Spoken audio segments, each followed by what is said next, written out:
Knucklehead sushi, Knucklehead gumbo. We got a bunch of Knucklehead. knuckleheads here.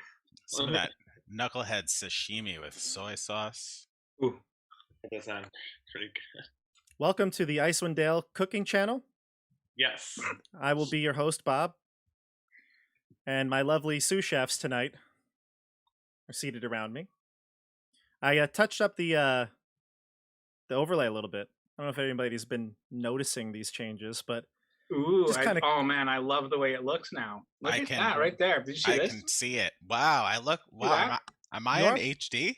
you're kind of pointing to like snowflakes. Kind of, yeah. What's like- this I like part? this. This part's really cool up here. This is my favorite part right here. I like this one. Of course, Joey would point to his own token. Yes. Wait, where am I pointing? Wherever you just pointed, it was at your token. But yeah, but I will say that it's pretty similar. There's not much. Just tokens rearranged a little bit. I made my box, my picture bigger than all of yours. I noticed that a lot of other streams do that. They put the Dungeon Master's box bigger than all the players because we're more important. It's weird. So Doesn't make any sense.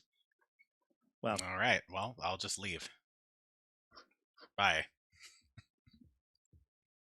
ways to alienate your group 101. Testing things out. Nothing's certain. When I switched over a little bit of the overlay, it looked a little odd that there's nothing above me, so I made myself a little bigger. You'll see it when you watch this and like the video and share and subscribe. You're Smash. subscribed, right, Joey? I am. I Okay. am subscribed. This is a reminder to all of you that welcome to Tabletop Bob. If you're watching us on YouTube, then you can like and subscribe to the channel. Hit the bell icon. Like Joey. Get us Subscribe the to channel. get us to 300. Yeah, actually, I am. Where I just looked at it before. We're getting onto YouTube here. 296. We're getting there. Yeah. Getting there. This is Icewind Dale Rime of the Frostmaiden, episode 28. Last week we took a small break. We played some Candlekeep Mysteries. We had a great time, and 3 of the 4 players here were in that. Sarah of Yellowcrest Manor. I'll put that in the description below. But we're here, back with Icewind Dale, episode 28. Now, it's been 2 weeks, so I'm going to really quickly recap for everyone where we're at. You had just left the Cave of the Berserkers. You had narrowly escaped with your lives. You were with our guest star, Kyle, who was playing Gunvald Halregson, the Bear King. And after departing with him, he actually gave you axe beaks. You have 5 of these mounts, one for all the characters and the NPC Luke. And you're headed back towards East Haven as you were teleported to the cave far off to the east of the 10 towns. Any other things I'm missing? Anything I'm missing? That was it, right? I think we got it. I Perfect. believe so. All right, so let's introduce the group. Why don't we start with Joey?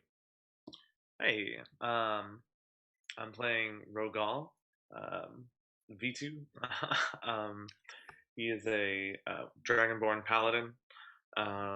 Just trying not to fight as much as the rest of the group, but making his way in Icewind Dale. And so, All right. Then we go to CJ. Greetings, friends. Hi, I'm Edmund Brycine, friend to elf and man. Wink. Hero of the 10 towns. Survivor of the Cave of Berserkers. Conqueror of the Cave of the Cauldron. And all of the other caves that we've been in. Leader of the 3 Musketeers. That's right. And while we round out the rest of the 3 Musketeers, Andrew? I am Elias Dawnstrider, cleric of Lathander. I have communed with 2 gods, but yet retain my sanity. 3 That's- gods. That's right. I kind of forgot about that. Yes, Elias picked up a personality, actually permanent madness, trying to get rid of the the cauldron in the Cave of the Berserkers. So that's going to be fun to deal with soon. Stefano. Hey guys, I am playing Julius Valerian, the Eladrin elf blade-singing wizard, with his trusty blade Faisal, his puffin named Muffin, and the axebeak named Zeke. And my favorite knucklehead trout dish is butter poached knucklehead trout. None of that at Icewind Dale, though, unfortunately. They No, don't make it that way. did you look that up? Is that an actual? Why not? No, I'm a big fan of Top Chef and Master Chef. Oh, You know, alright. Gordon Ramsay. He yells a lot, but he's got some good techniques. I'm sure that's a real recipe. Put butter on anything. I'm sure it's fine. Surely. Yeah. Butter poached is usually like halibut or lobster. Yeah, for the A halibut. nice delicate white fish. I don't know that trout is that. I don't know if you butter poach trout. I don't think you would. Well, I can tell you for sure in Icewind Dale, if you want knucklehead trout, they'll make it any way you want. Except butter poached. Probably just boiled in water and then served to you with no salt. They must Right. have salt. There's a whole ocean. There's a sea of moving ice. Yeah, You know they'd what? have that's salt. I could really go for some knucklehead trout stew right now too. Well, we are headed to East Haven. Perhaps you can get a nice bowl of that when you arrive. But for the time being, you're in the tundra. You're still about a day's travel away to East Haven. So why don't we just start by describing how you are getting back. So as you leave the Bear Tribe camp, I would assume Gunvald would not leave you high and dry. He'd kind of guide you towards to 10 towns, and maybe bringing up some old memories, some bad memories. But you're going to be following the Ice River, which will lead back to East Haven. The last time you were following this Ice River was towards the Lost Spire of Nethril, where Flair met his untimely death. Oh boy. Wonder if we'll see an undead flare. There may not be It's like anything left of Flair. He was decomposed by goo. There's just a black ooze that's like Yeah. taken over all of this region. Spread out. Although he apparently lives on in an unintelligent creature. Yes, I have named my axebeak Fladrian for the audience to keep his memory alive. Because he was my best friend. Oh.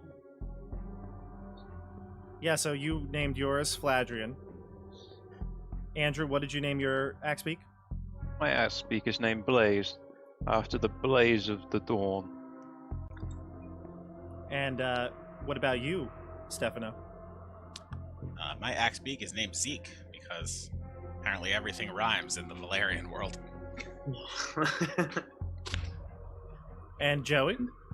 Mine's named Jerry. Sounds about right. Costanza? That's George. Just Jerry. Just Jerry. I know, it's George. Oh. And the group has decided that Luke's mount is going to be Leia. Just May the fourth because. be with you. Oh, we're in daylight. It's We're Revenge daily. of Revenge of the Fifth.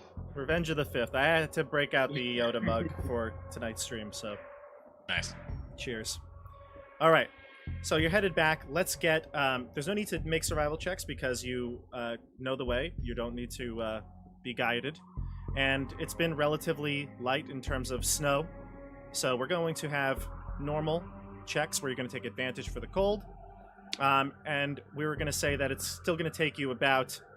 We'll break this up into groups here. We'll say that you can go 3 checks, and then we'll rest, and then 3 checks. It'll save you 2 checks at the end. Okay, so let's go with 3 checks first, and just call it out what you get. Advantage, Constitution saving throws. That's Yep. right. Con with the advantage. That's an axe beak. The roll still is fine. I don't want to roll as an axe beak. I'll roll as Edmund. I'm safe. Still my roll. 13, 16, 18. I'm good.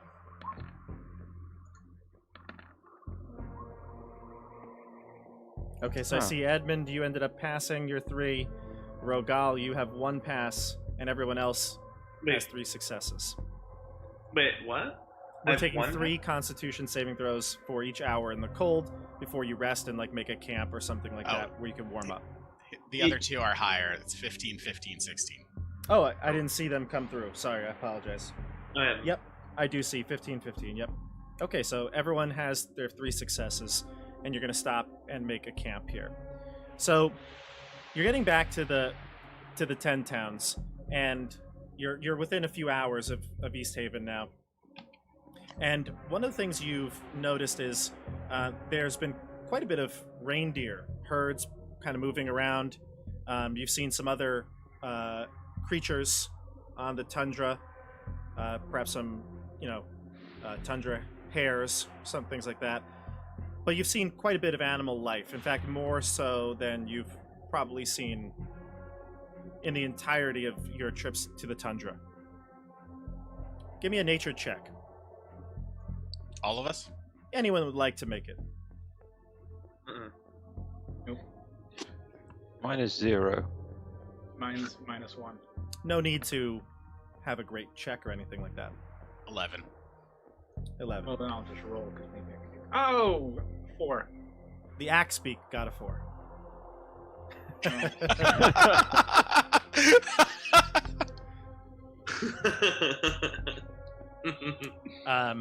Well, Julius, you know that reindeer do have like herding patterns. They migrate throughout the winter, and perhaps because of the cold, they're moving around a lot more. All right, so perhaps food sources were scarce, and they're trying to find shelter in different places. So normally you've seen not the only other time, but the time you've seen animals out and about was on the tundra when you were headed this way towards this Lost Spire. So you've seen reindeer herds before, but you've just seen more frequent groups moving. All right, so let's head towards East Haven. Give me 3 more checks.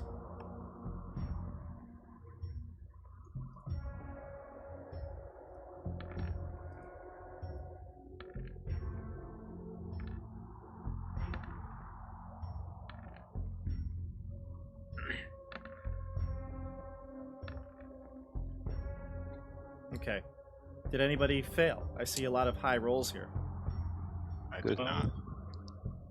Okay, good. All right. So then all of your Constitution checks are successful.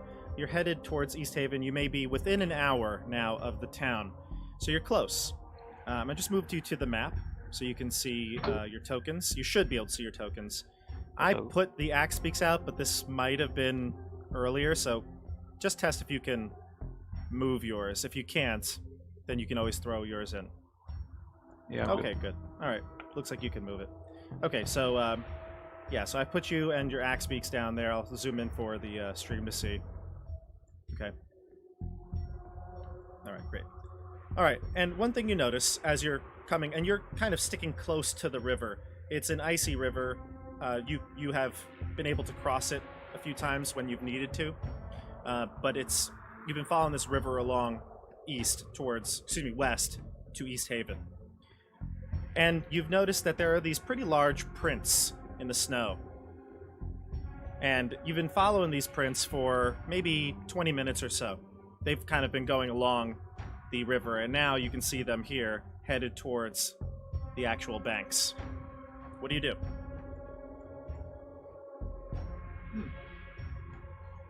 Well, nothing to see here. Might as well continue on.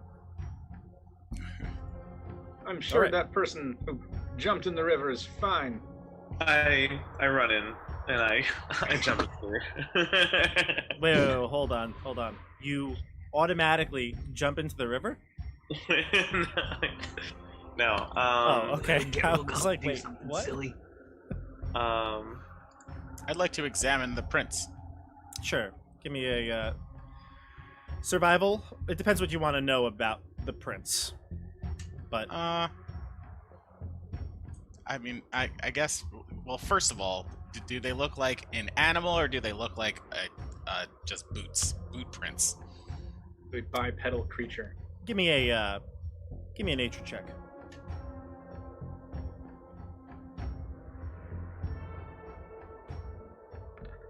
Ugh, 9. They're not human, that's certain. It's some sort of animal. What Pretty- size? Pretty large, but you don't know the extent or what type of creature could have made these. Is it bigger than a human? Yes. And how far apart are the prints? Well, give me a survival check.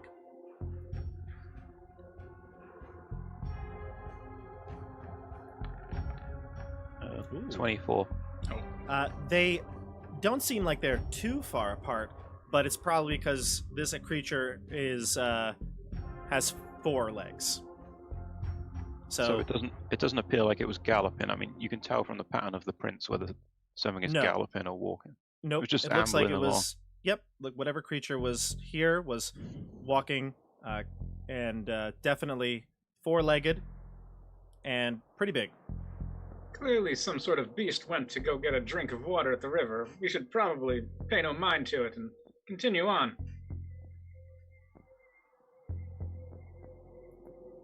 Can you all see, Joey? I see your vision's low, isn't it? I can see it to about here. I'm gonna hop off my axe beak and kind of peer out into the river. I'm gonna maybe get this close. Okay, cool. So yeah, you get towards the maybe 10 feet from the bank, and you know the prints do go onto the ice. When you see there are some holes here, perhaps broken in the ice. Water does seem to flow underneath, and carries on westward. The prints here are just prints. They're not like breaks in the ice. I don't know if it's clear from the picture, but they do carry on west down the river.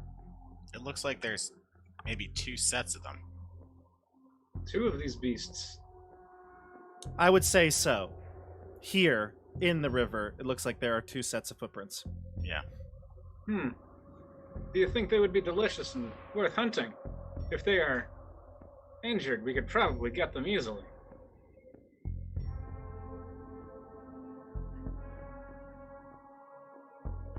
Group? What say you? I don't know if I care too much about Do these you think prints. perhaps they've found their way to another cave we can conquer? I am a fan of going to caves. We found such wonderful things in the caves recently.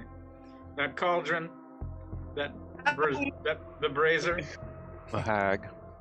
the hag, the Like, notes left by that dwarf, The Yeti. I the heard Yeti. you. Oh, you that's found right, earlier. the Yeti cave. How could I forget the Yeti cave? I found Neither nice- of you two. Only Rogal remembers the Yeti cave. I also found a really nice Yeah, like- flail. Only me and him remember the Yeti.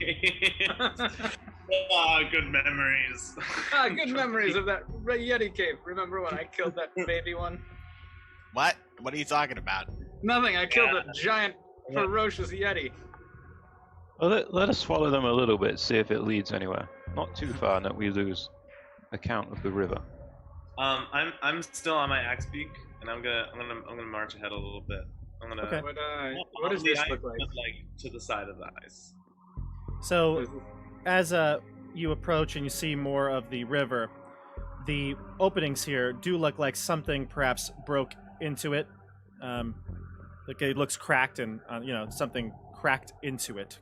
Yeah. The footprints do carry on west, but they are not breaks in the ice. I wasn't sure if that's clear on the map, but these are just footprints on the ice. Okay. Clearly, they only came for a drink of water at this Small break in the ice. Andrew, you've moved your character pretty far to the map, the west of the map. You're good there. Don't move. But now I'm not sure if you can see. Do you see there's a creature here? If not, I'll make the token more visible. Oh, a mammoth. Yep. To the north. Yep. So there is a mammoth, an elephant-like creature, and it is standing beside this sort of crag here. It seems to just be standing and kind of waiting idly. It's right here. I don't know if everybody can see it. Oh my god, it's huge. Yes, it's a pretty large creature. It does seem to fit the description of these prints. I'm gonna shout out, "Hello!" Hi. Hello. Elias, Obviously, the creature does not, respond, but it does take note of you. Elias, who's there? What do you see? I see a mammoth, an elephantine-like beast, gazing at me. It's rather handsome. I want to see. Give me perception checks, everybody. It's not undead, is it?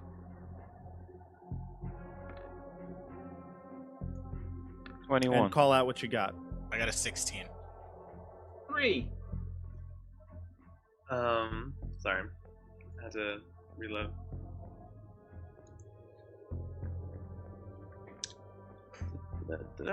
Yeah. Oh, crap. An 8.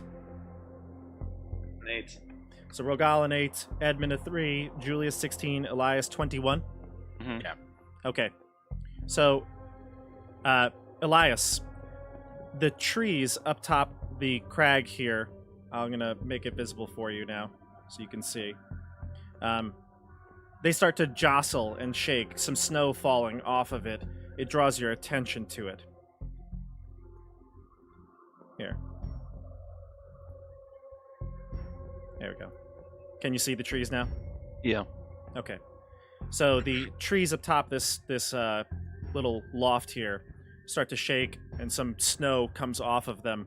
It draws your attention, and you see a creature get out of a big, huge pile of snow, ready to attack you. We're going to roll initiative. Andrew, you will not be surprised. The rest of the group will be surprised. All right, so Elias, why don't you just roll me initiative for the group? I just rolled a single d20. I got a 19. Yep. Okay, so we're going to have a quick surprise round. Andrew, you'll be able to react first, but you see this creature getting ready to throw a large boulder at you. It is clearly a frost giant. Oof. Oh, crap. Okay? Where So is I'm it? gonna- I can't see it on the map. I'm going to put it into token layer right there. You can see it now, right? Yeah. Okay, let's begin. So Andrew, you're up first. So it's definitely going to attack me.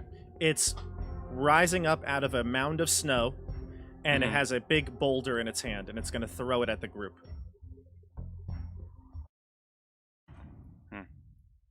Peace out, Axebeak. Zeke. All right, so Andrew, you're up first. Okay.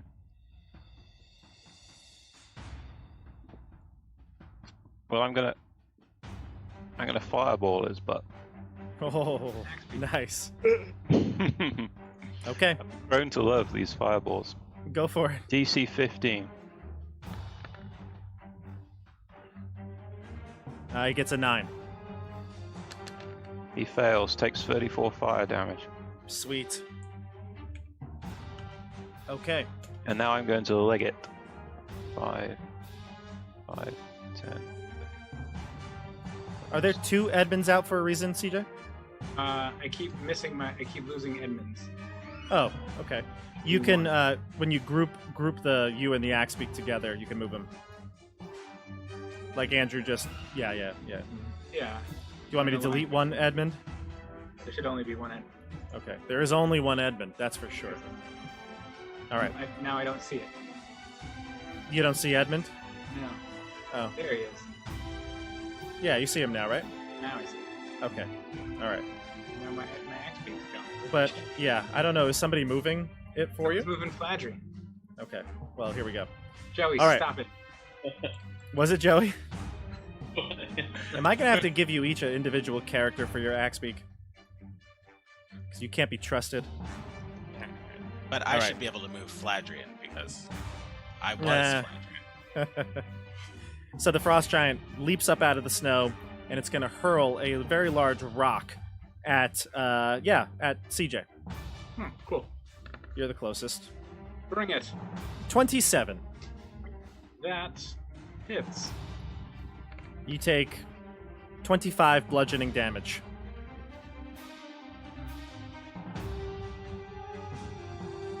I'm going to use my reaction to uncanny dodge. Okay.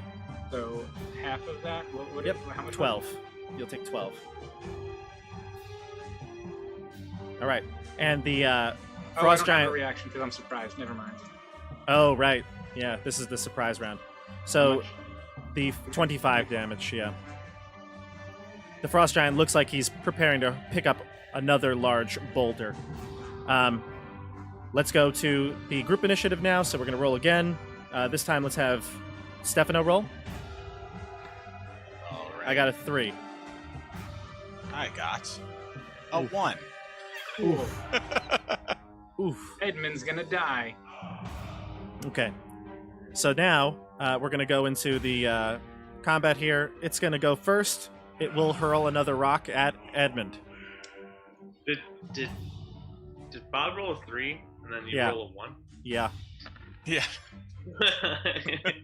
24 The hit? to hit. Yeah, that's gonna hit. All right.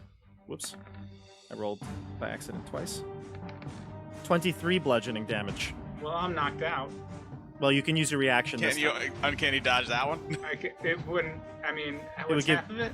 It would be 11. 11. Then I'll uncanny. Yeah. Okay. So you're down to 3? Down to 3. Okay. All right. So that's his turn. And it looks like he doesn't have any more boulders. So he's going to spend his turn to look. He's going to like search through the. Well, not really search, but grab in the snow a very large great axe. And he That's looks like he's reassuring. preparing to come down the hill next turn. Nice. Don't worry, guys. He's out of boulders. He threw them all at me. Yeah, like playing a black eye, like I'm just looking at. I'm squished. I'm under a boulder. All right. Well, would I you told like you to go? Take cover. Yeah. Would you like to go? Yeah, Go for I it. would. I'm gonna go. Run away. Exit plan B. Run away. Brave Sir Robin. How fast does an axe beak go? Axe beak travel 50 feet. 50 feet. That's where I'm going. I'm going 50 feet away.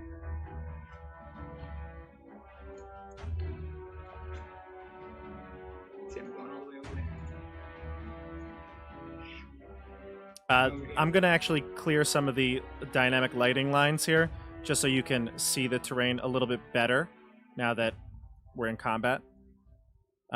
You will be able to use like the rocks or the crags as cover. Okay, so Okay. all right. This is part of the room. Back up. And then, did I don't think I ever bought the bow that I need. The bow. You don't have a ranged weapon? What do I have? No, I just have daggers. All right. You want to just go dodge or something? Yeah, I'll just dodge at this point. Okay. Alrighty. So now we go to the. Sorry, we're not ready yet. The mammoth is going to go next. It's going to charge into combat here across the frozen river and right into ROGAAL. Wait. Why is the mammoth attacking? This is bad. I thought it was going to be our friend. ROGAAL, give me a. No, I shouldn't ask you for that yet. My Rogal is gone. ROGAAL, a 22 to hit.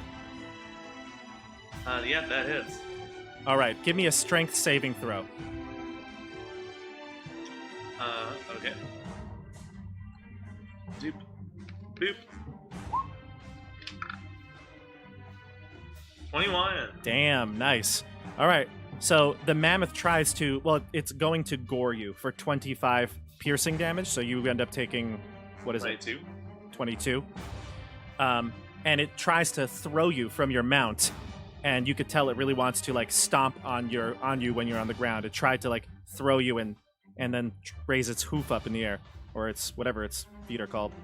And it is unsuccessful. You're able to hold on. Maybe you push back the tusk. I'd get my shield right in between me and the tusk. Yeah. Just in time to like hold on. Deflect it or something. Yeah. So you take 22, and that's the mammoth's turn. Now we go to the group, and this you can go in any order you'd like. Can I go? I need healing. I would. I go would, next. Well, discuss. What do you want to do? I kind of want to blast them and do something. All right, you go first. Just don't stand in the way of my fireball radius. Okay. Well, I don't stand in the way of mine. So I'm gonna. The rivalry continues. I'm gonna shoot a fireball at this point. Get the mammoth and the frost giant. Here. What color is your fireball? Green. Can it be a different color? Why not? All right, Yeah. it is definitely green. It is totally green then. Huh. Minus the fairy gold of dawn. He just wanted to be able to tell his color. That's all it was. All right. Well, if yours is weird Elias color, then mine's just a red fireball. You piece of crap. Generic red. A lot of ones there. Yeah. Fireball is Oh. considerably less powered than mine. 25, right? Yeah. Okay. What's your DC? 15. Okay. I'll do the mammoth first. Mammoth gets a 18. All right. And the frost giant, he gets a 16. Okay. So they both take 12. Okay, they take 12. Good. And then I am going to touch my orc stone necklace and summon an orc war chief Nice. What? Oh, what? What? right over here, Where'd you get that from? and I yell. Don't worry about that. And as I do it, I yell, "Hilda, assist me!" Where do you want it? Can you put it right on space Here? on top of Jerry? Yeah. Right there? Okay. Yep.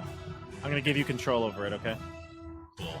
When does the orc war chief get to go? It'll go, this round as part of the initiative order. Okay. Cool. Let's see here. All right, it should be you now. And then can I move away like this much and dismount in the same Yes. turn? Dismount, I believe, takes half your movement. I guess it's okay. It's fine. I don't mind. Okay. I think Because I'm you didn't about technically. 25 feet. Okay. All right. So, whoops. Cool. Is Muffin riding the Zeke? Yeah, I'm keeping Muffin away. Okay. Why are you All right. dismounting, by the way? Surely you want to hunt these beasts on 'Cause third back. I'm better on foot. Okay. In a fight. Yeah. Okay. So then I believe we got Elias and Edmund left. And the orc. Make the orc go and see all the orc. When I ran. I also have to go. Oh, right. ROGAAL, I meant. Yes. Mhm. And Luke. Make the, Uh, make last the orc one go. first. Okay. The orc can go if you'd like. Yeah, go for the orc. Do it. Okay. I am going to. The orc chief is first gonna battle cry to give ROGAAL advantage on his next attack roll, Nice. or on attack rolls until the start of the war chief's next turn. So both Nice. your attacks will have advantage. Yeah, you could really make this worth 2 rounds, really, with our initiative. And then the war chief can make one attack as a bonus action. I made some macros. Hopefully they work. Okay, cool. All right. Roll your attacks. Or was that the action? Julius. I don't have advantage. So hold on. The battle cry is an action, though. Yes, but then I can make one attack as a bonus action after I use the battle cry. Oh, right. So that'll be a 17 to hit. On the mammoth. Yep. The mammoth. That's it. And that'll do 12 slashing damage. Okay, got it. Okay. Rogaal and Elias, who would like to go? Do you want to go? All right, I'll go. I can go. Go for it. I'm gonna cast Spiritual Weapon. I want to put it here. If you can make a token for me, maybe. Sure. And it's going to attack the mammoth. I'll roll that attack now.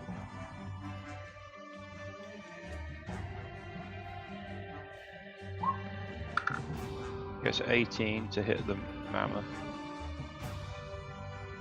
18 hits.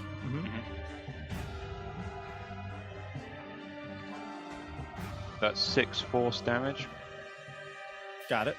And then I'm going to do a cantrip at the mammoth. Sacred Flame. Okay. Needs to pass the DC 15. I think Dex check. Is it Dex or Wisdom? Let me check that. Either way, I rolled, I think, pretty low. 9. Either way, it's going to fail. Dexterity. Okay, it fails either way. And it says 10. Yeah, I get 2d8 now. It's 10 radiant damage. Gotcha. Okay. And then I'm going to leg it. Leg it. Leg it.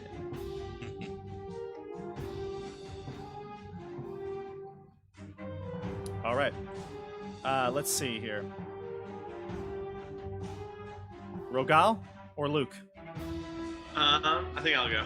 Go for it. All right, let's do it. I'm gonna attack this mammoth right in front of me. Mm-hmm. And so I get advantage. Yep. Yeah, and yeah. Damn. Both hit. 19 and 26. Nice. Yep. All right, first one. So that's plus 6, so 14, and Wow. oh my god, yeah. The 14 and 13, so 27 damage. 27. And as a bonus action, I'm going to cast Shield of Faith on myself. Okay. All right. Nice. And then Luke is going to spend his action. He's going to get a little closer to you, and he's going to throw a spear at the mammoth. And Luke's going to get a total of 13, and that will hit. And he'll roll his damage, which is going to be 8. So Luke does 8 damage with a spear to the mammoth, and he sees everyone else booking it, but he's actually going to stay a little bit closer to Rogaal to kind of be another distraction. I got your back, he says. Seems to be his trademark. I fist bump him without even looking him in the eyes. I just Yeah. Boom. All right, so there's Luke, and let's see. That's the end of the round. Let's roll initiative. CJ, why don't you roll this one? Okay. Guess I can't got- roll worse. I got a 4. Hey, I got a 10. All right, group discuss, and then you can go first. Are we killing the mammoth first, or are we killing the giant first? Because we should focus, right? Well, we've done a lot of damage to the mammoth. Yeah, let's kill the mammoth. Yeah, you guys should kill the mammoth. Elias, I need healing. Well, did we roll? Yeah, we got a 10. Did we win? Yes. Yeah, we won. We won Oh. the battle. So we get to go first. Yes. Yes. Yo, can I go again? Can I get healing first? Well, how many hit points have you got? 3. Well, you're not down, are you? yeah. Man up. It's all right. You're really far away. Just run away more. I'll just heal you when you go down. My healing is like 1d4. It's like rubbish. It's all right, leader. We got this. You stay in the back. You know what? I'll stay in the back and I'll lead from behind. Have you not got any throwy stuff? I've got throwy stuff. I just wanted to heal first before I get closer and get hit by another boulder. CJ, He hasn't got any boulders left. He's got an axe. Okay, maybe he throws the axe. I don't know. Everyone axe, deserves to die once in Icewind Dale. guys, the axe is about the size of your axe beak. Okay. It's made of axe beak. It's an axe beak axe. All right. Um, I'm right. gonna attack this. All right, Somebody Joey, go who's for right. it. Yeah, someone who's right next to them go. All right. Does that sound good? Yeah, you No, it sounds attack good. because Yeah. you get advantage until the start of the Orc Yeah. War Chief's next turn. Yeah. By the way, I actually don't mind like taking advantage of the initiative the way we do it. It kind of is. It kind of is part of the strategy, I think. So. Okay, so Nice. 23 and 27 both hit. So the And first one was 13. Mm-hmm. Smite it. And then I'm gonna smite with this crit. Oh, you got a crit, sweet. Yeah. Alright, so how many dice do I roll for this? So first it's roll not- your damage. No, he could roll them all if he wants. Oh, Jesus. It's fine. None of that made sense. Alright, so 2d8 plus No, it's 2 more 8. d8? It's 4d8 plus one of those 17. No, Yeah. 48 plus 6 plus 17. So 48 plus 23.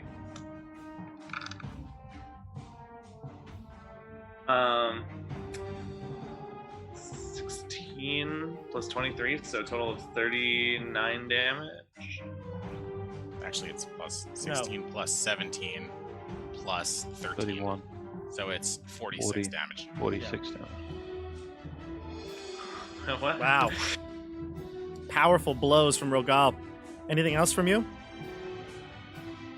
Nope. Okay. All right. That mammoth is being hacked to bits. It's going to activate, and it's going to choose. Oof. Rogal.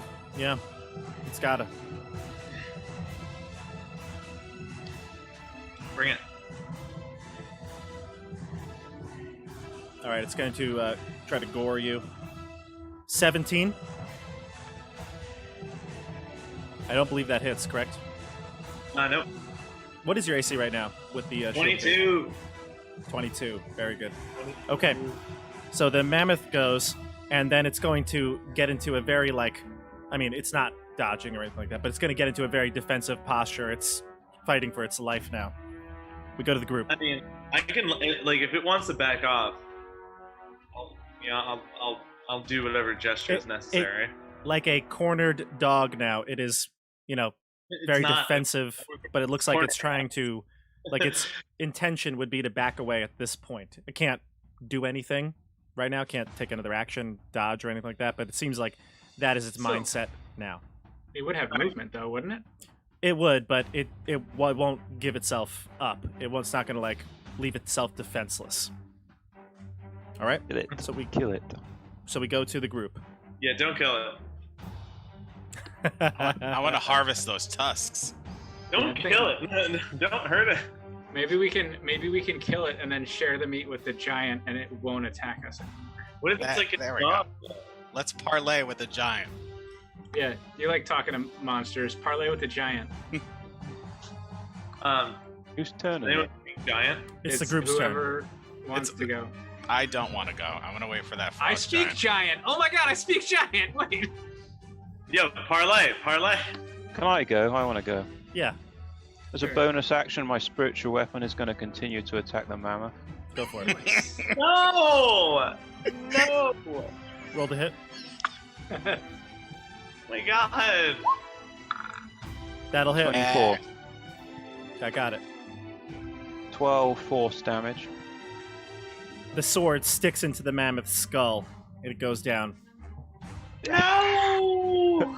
Lavender! Oh my god. And then I'm going to fireball the stone giant right on its dirty, stinky head. No, we shouldn't have killed the mammoth. Frost giant. Frost Yeah, we giant, sorry. may just get TPK'd. Rogal's gonna turn around ready and for start this? attacking us all now. It'd be like you killed like our dog or something. And the whole You ready for this, Julius? Ready. kill us. Now we'll see what a true fireball is like. Like, I can't hear you because I'm so old. I'm screaming. And I'm laughing as well. True fireball!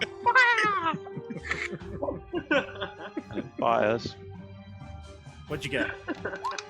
And it gets 31 fire damage Nice. on a DC 15. It does pass with an 18, so it's going to Oh. take half. It'll take 15. What's that? 16 or 15 up again? 15, yeah. Okay. All right, I'll the stay giant's around. going to go next. It's going to slide down the crag here with ease. It is going to stand over its mammoth's body. It's going to say, "Snuffy, no!" And it's going to take its first attack on Rogal.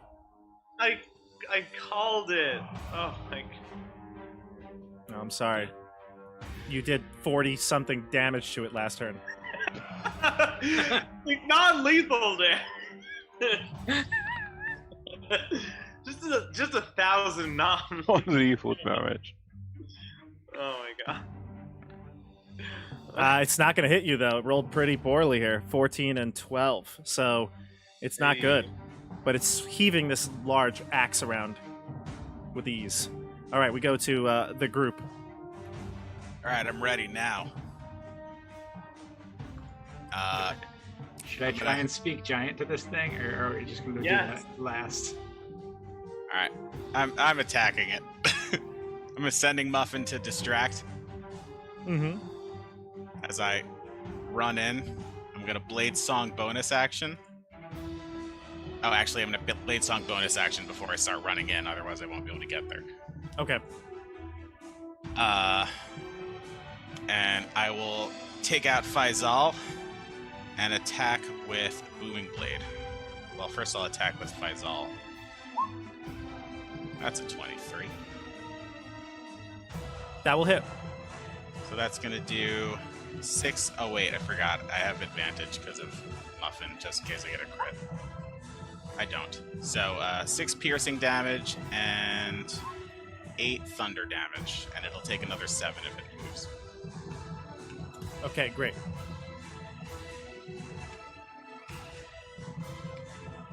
There's something wrong there.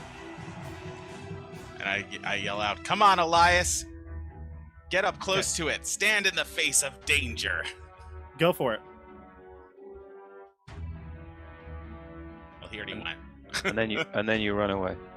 I'm actually not going to run away. There are too many people engaged with it. CJ? I'm gonna Actually, CJ, hold on a turn. Hold on a turn. Legendary Luke- action. I get it. Yeah.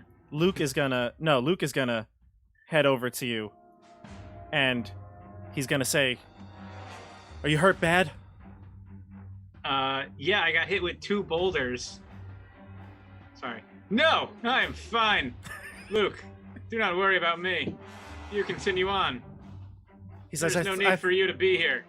I thought that was the case. I knew you'd be okay. Here, and he hands you a spear. Thank you. I know you like daggers, but this might help. This is probably gonna make absolutely no difference.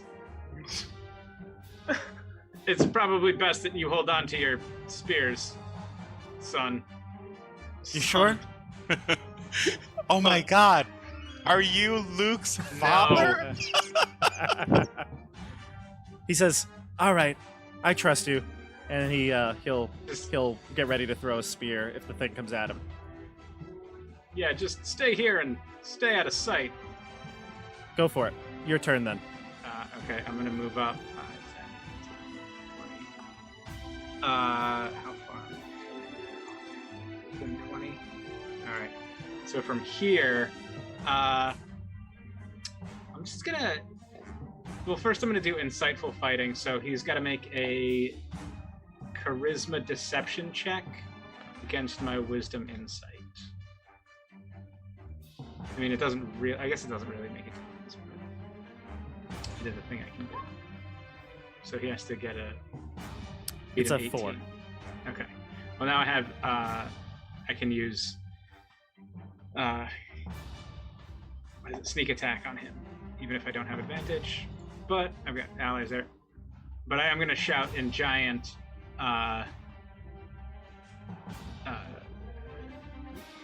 Stop!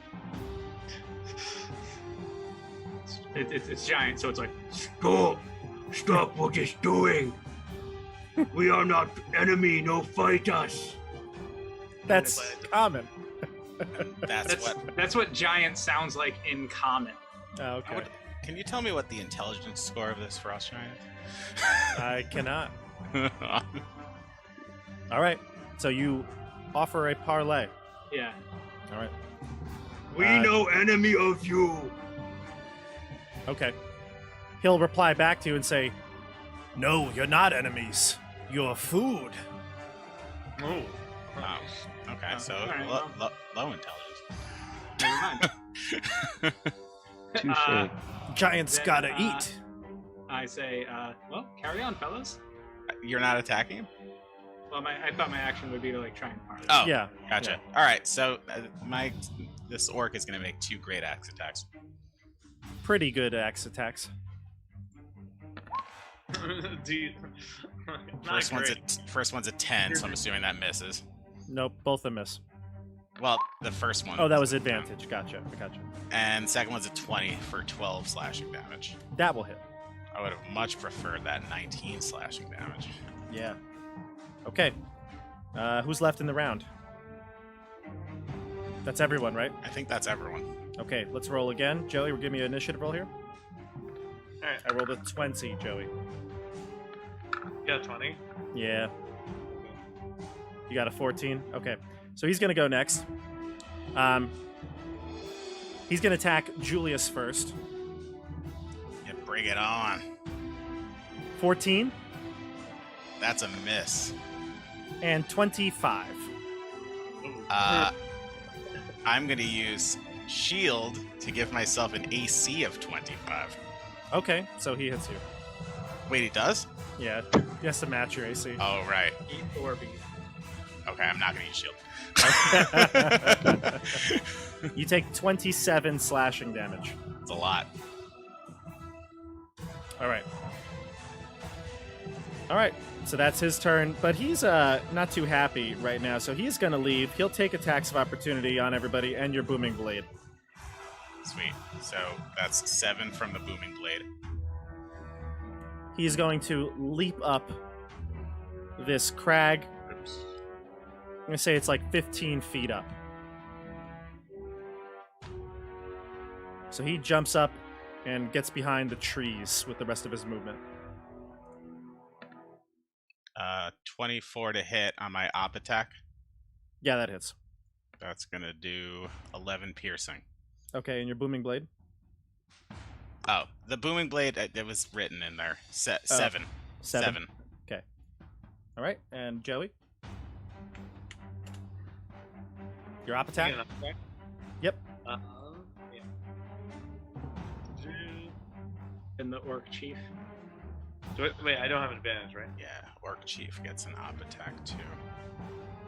You don't. We had discussed this, right? The sword does not. Orc Chief misses. Okay. I got 20. You do hit Rogal. And... So... There's like a little thing running me from... 14. Nice. And that's the end, or the orc missed, right? Okay. All right, so he's up there behind the trees. Let's go with the rest of the group. I think that's it. Or I think a lot of that was it people for left. that round, right? I think a lot of people have to go. He went first. He went first. None of us have gone. Yeah. Oh, none of us have gone? Not this round. Uh, All right, I'm gonna yell at Elias. Hey, old man, let's try this one again. And I cast a fireball. Wow. D&D's great, everybody. Fireball. He casts counterspell. Just kidding. Oh, my rolls are so low. 24. Elias is happens? laughing. He's laughing. when your fireballs are not blushed by Lathander. And Elias, what'd you get? I haven't rolled anything. Oh, okay. He takes the 24.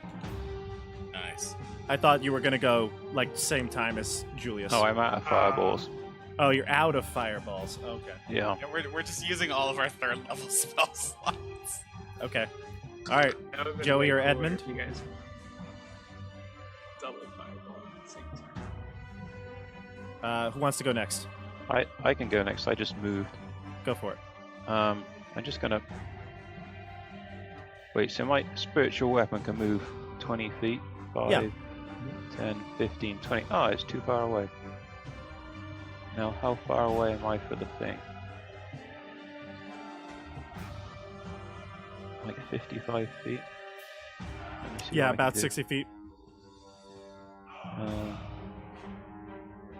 Scorching ray, 120 feet. Alright, I'll get 3 scorching rays Okay.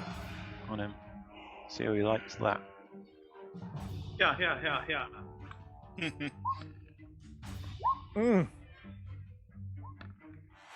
27, 20, and 10. I guess 2 hit, right? 2 hit. That crit. 13 and 7. 20? Sorry. 20? What's that? 20, I believe. Yeah. Okay.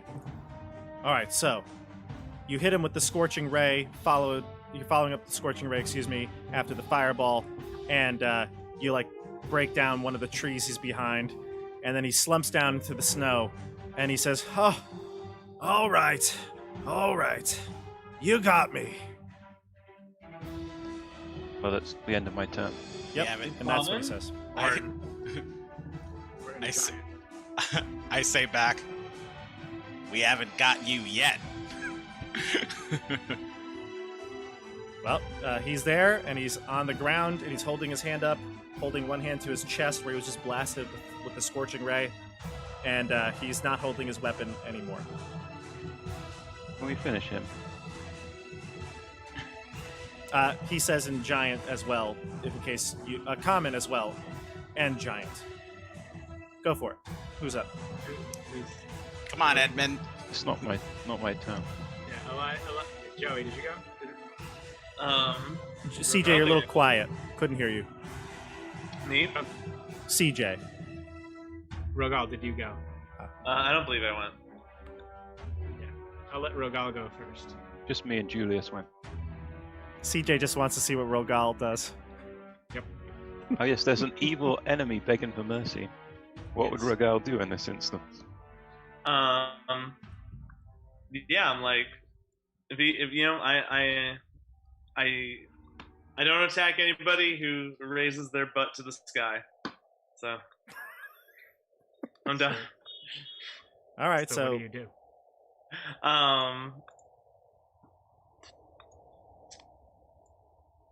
Yeah, I mean, wait, so is he's surrendering in common? he says it in giant and common. Okay, then yeah, like I accept his surrender. Okay.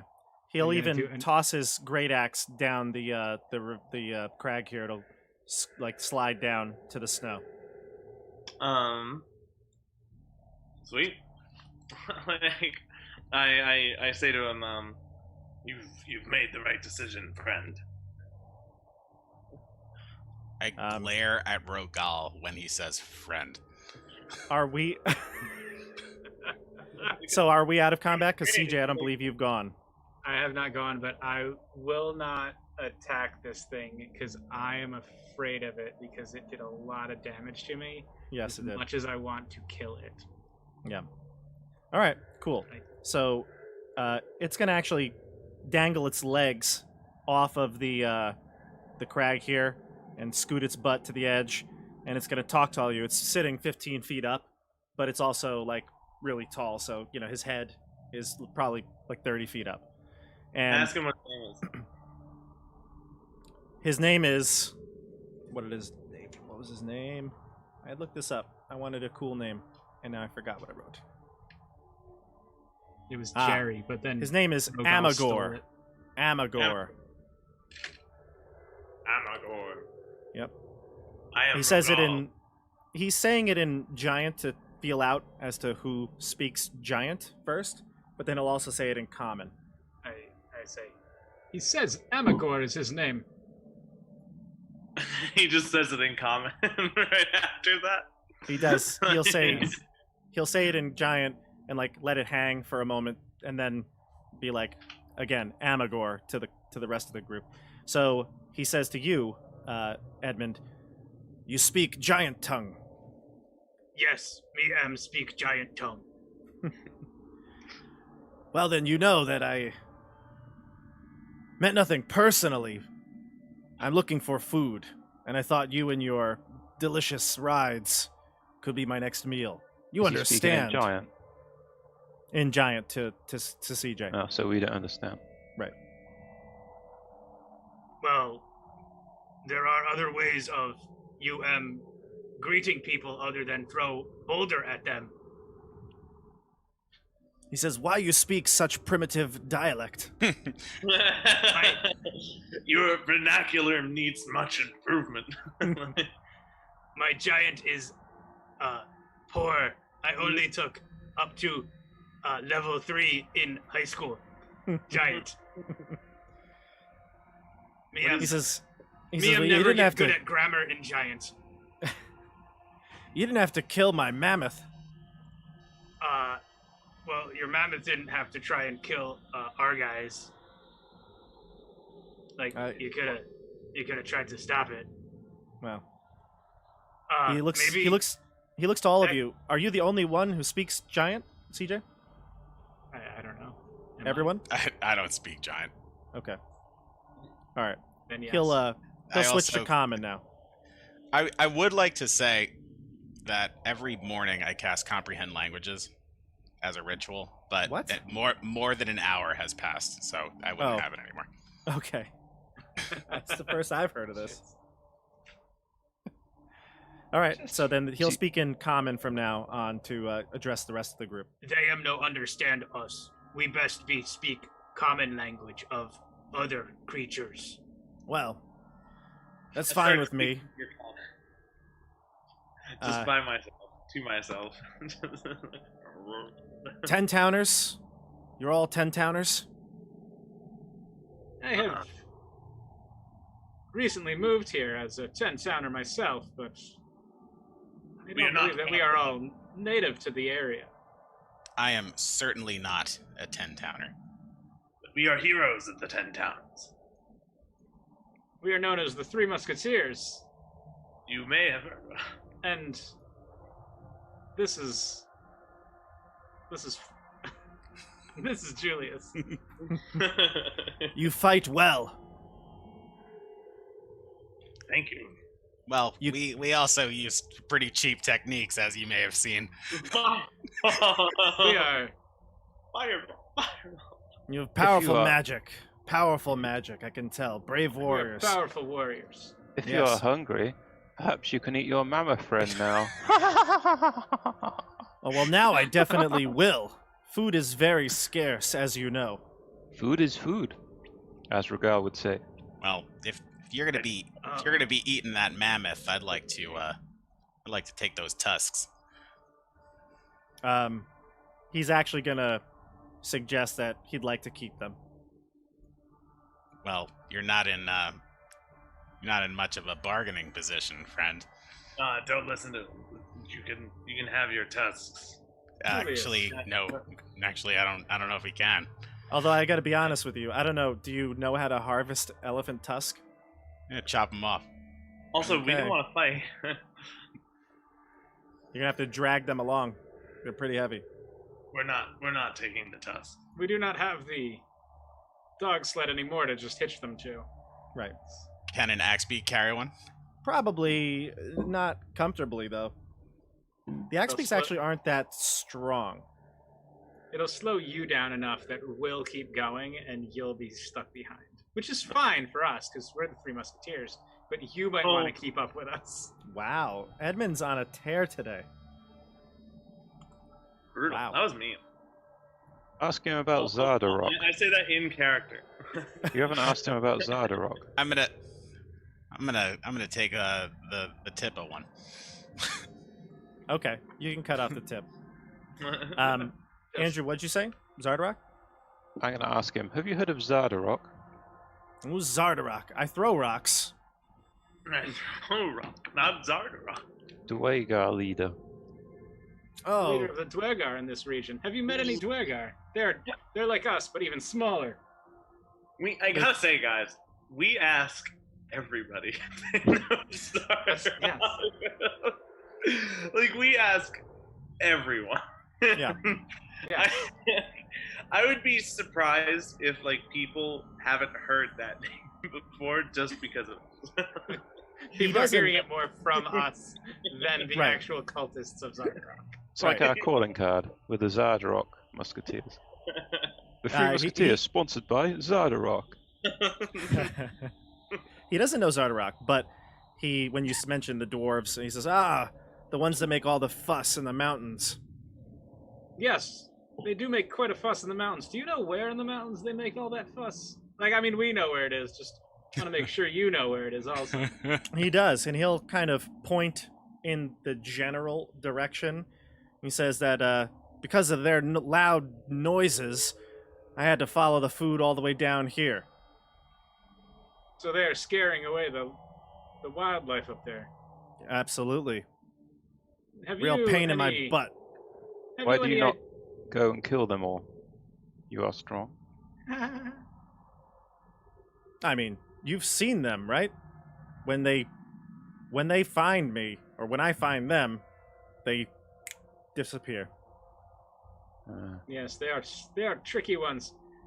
Have you any idea what it is that they're working on up there that is so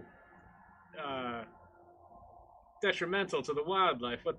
What's scaring away all the wildlife up there?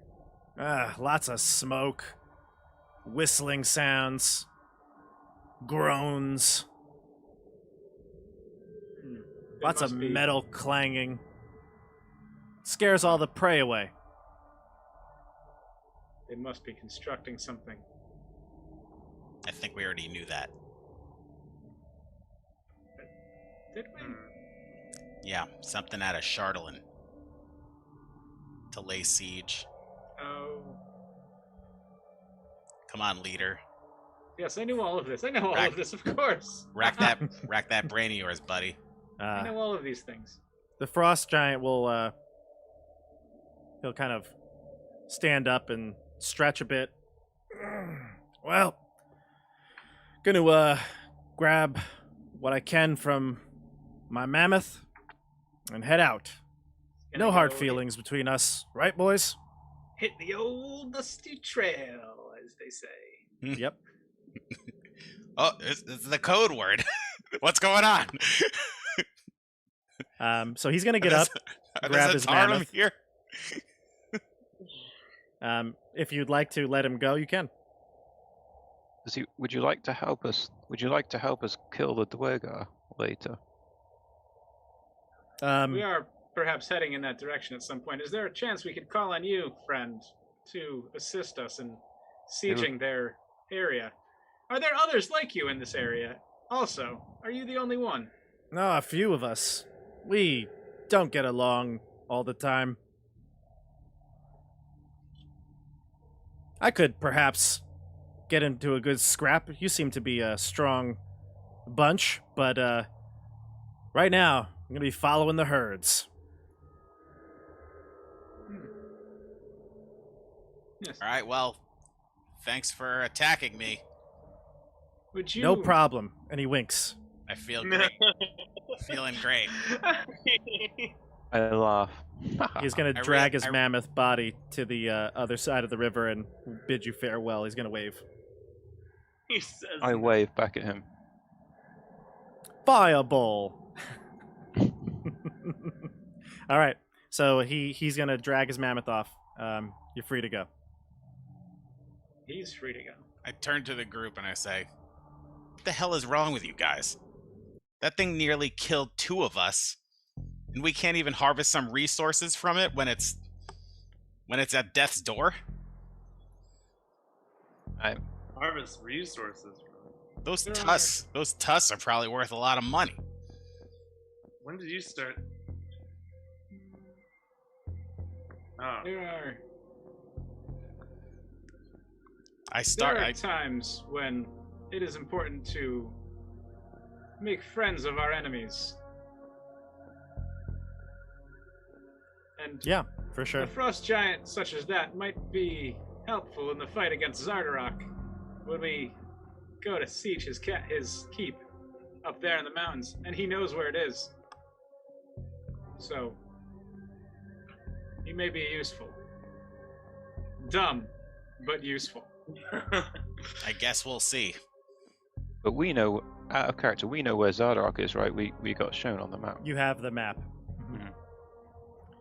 from when you were in Dinaval.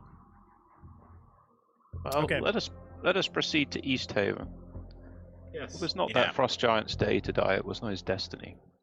That's right. All right. So heading to East Haven. I feel I You need are- to find myself a new hunting bow that I Yeah, may be you able do. to You do. attack at a range. Yeah. More All than right, my so- 2 daggers. East Haven.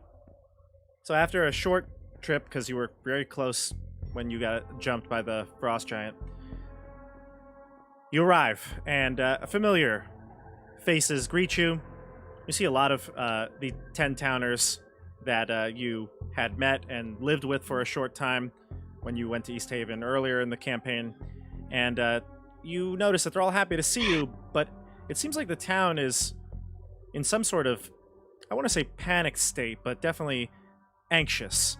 And as you get closer to the center of town, center of East Haven, you do see a few friends. You see Daneth Whalen, the speaker, and you see Imdra Arlgath, the militia captain.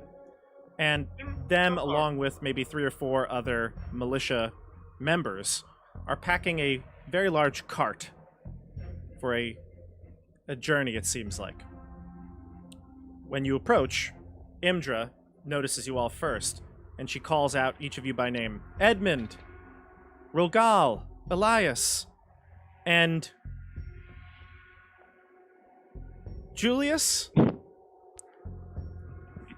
Please, Just you kidding. can just Just kidding. She refer says to Julius. us as the 3 The Musketeers. 3 Musketeers. Just kidding. She says Julius without any hesitation.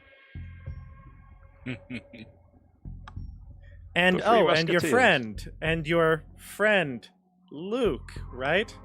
And Luke pulls up his hood, puts down his goggles, and tightens it up real good. I'm sure East Haven is exactly where Luke wants to be. Yeah. He loves it here. Yeah, Luke does feel back at home. But he does tighten up so nobody can really recognize him, especially Daneth. He tries to, like, hide even the opening of his hood towards him, away from him, excuse me. Daneth now looks up, and you're all close enough to discuss. What do you say? Imdra, what is this large cart you are filling? Are you... I hope you are not heading towards Dinaval. No, actually, I'm kind of glad you're here. Didn't expect to see you again, but we're headed to Bryn Shander. Ah. Is there trouble in Bryn Shander? It's Well- quite a cart. Daneth speaks up now and says, "A message was sent from Duvesa Shane. They've made an important discovery regarding the Dwergar threat. The message stated that it was of the utmost importance that an emergency meeting of the speakers must take place."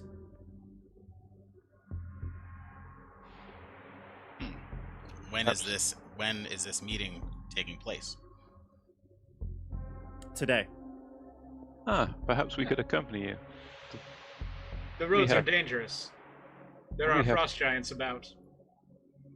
And we Oh, have that's all knowledge we of need. the Duergar threat. Daneth says, that's all we need. Frost giants now. Yes, it would be wonderful if you'd accompany us. If it's about the Duergar, I think no one in the 10 towns has more expertise than you do.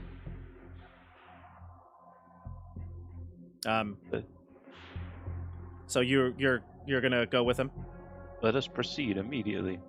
All right, so Can they'll I finish. just rest for like an hour. They're still And They're still packing. Is there still time for you guys to pack? Maybe you guys take like an hour to pack. your short I rests just are only need- I your would short really rests are just love 15 to minutes. go and get some lunch. Really. I Then we've been to all of the other towns, and we must say that the knucklehead trout in East Haven is perhaps the finest knucklehead trout in all of the 10 towns. So no doubt. it would not be a trip to East Haven if we did not visit the inn and have a lovely bowl of the knucklehead trout. You could head to the White Lady Inn. Got fond memories of that place. I have very fond memories of the White Lady Inn. How we're just staying for an Just a- hour, Just right? an hour. Your You know, your sit short down, rests are only enjoy. 15 minutes, CJ. Still want an hour. Okay, Still want to take an hour. you can take an hour. All right, so if you want to use your hit dice, you can roll it, and then as you rest up for an hour, they'll finish packing and preparing their things, and then you'll head out together towards Bryn Shander. All right.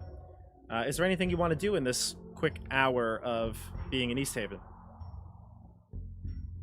I don't think an hour is enough for me to do what I want to do. I would also like to try and buy a longbow and arrows. You could do that. You could buy a longbow. Remember, everything's double price in the player's handbook. Yes, I have my 500 gold Wow. crystal still, Doubloon. or I have a. Oh, how much is a? I don't want to sell my scrimshaw.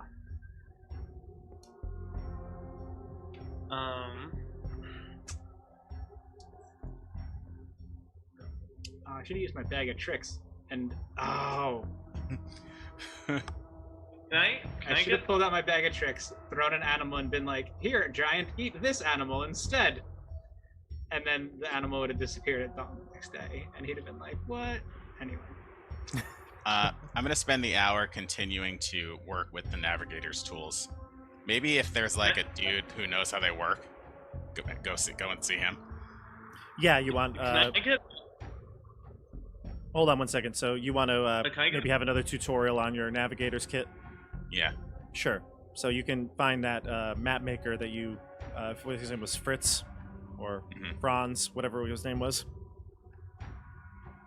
Yeah, you can definitely get the bearings on where Zardarok's fortress was with the map. Rogal? Can I get 100 gold loan from someone? What would you like? I just really want to buy a splint, and I'm 100 gold off.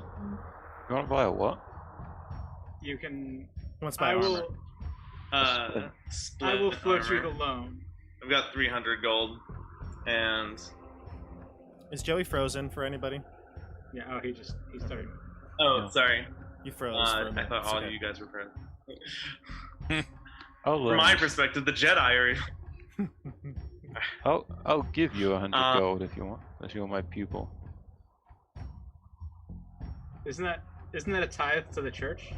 You can't just give that out as gold for equipment. No? I would say me having armor is a tithe to the church.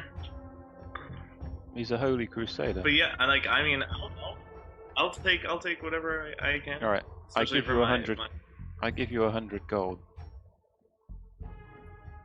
Alright, dope. Yeah, I'm gonna buy Splint then, and up my AC by 1 point. Sweet. Okay. I want to get my Um, spyglass fixed. Right? Spyglass fixed. I don't know if Yeah. you'd be able to do that within the time frame. Perhaps I can drop it off at somebody's house or something.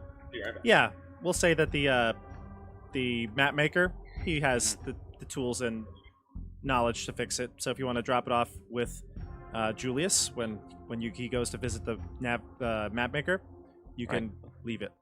Let's do that. Okay, cool. All right, so it seems like all of you had a small little errand to run. You were able to take a rest. Imdra and Daneth are going to take you as their consult, and you're going to head to Bryn Shander. Just to expedite this, we're going to, since you're going on the 10 roads and you're going to have the speakers and everyone with you, we're just going to make this trip quickly. So we're going to go to Bryn Shander next. So you have been to Bryn Shander relatively recently. Episode-wise, it may have been only like 4 or 5 episodes ago. But in terms of time, maybe like, what, a week has passed or so? So it's not that long ago that you were here. And when you head to the town hall where the speakers' meeting is going to be held, you're greeted by the captain of the militia. And he's going to be kind of checking everyone into the town hall. His name was... What is his name?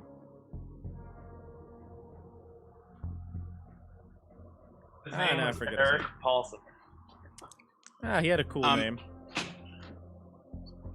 Go ahead. You have a question? During the trip, Markham Southwell. Yep, Markham Southwell. during the trip, I might ask how long we're going to be in Bryn Shander for. Well, it's only supposed to be for a meeting. That's it. Yep. They packed up the cart with quite a bit of supplies. Well, they may not know how long they're needed there, but yes. Okay. I kind of want to break off and then say that I'll meet up later because there's something I want to do. You don't want to go to the speaker meeting, though? I just want to stop at a forge. Is it something Okay. you could Or a have done smith's. Well, I don't know how long it takes to make something. You can drop something off, I guess. Sure. Hey, So, by the way, Julius, where did that orc come from? Oh yeah. Yeah, could we talk about your orc thing for a moment there? There was an orc. Oh, sure. There was an orc. Is that your wife? No, when I was You called her Helga. Hilda. Hilda. Oh, I'm sorry, I didn't mean to insult. Well, when I was doing hero stuff on the Sword Coast, I saved an orc.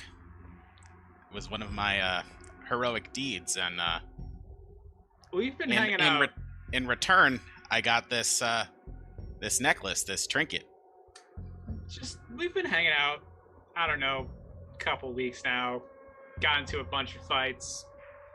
Fought, I don't know, a bunch of Dwergar, some A dragon. a dragon. Dragon. Some crazed people in a cave. And you've never used that before. Well, I can't use it forever. But it's the first time I really felt threatened. Fair enough. Doing against the dragon? Well, the dragon I was just hiding the whole time. I didn't even know there was a dragon there. That's in the face. I was talking to a goat. I was talking. I might have been talking to a goat. You don't know.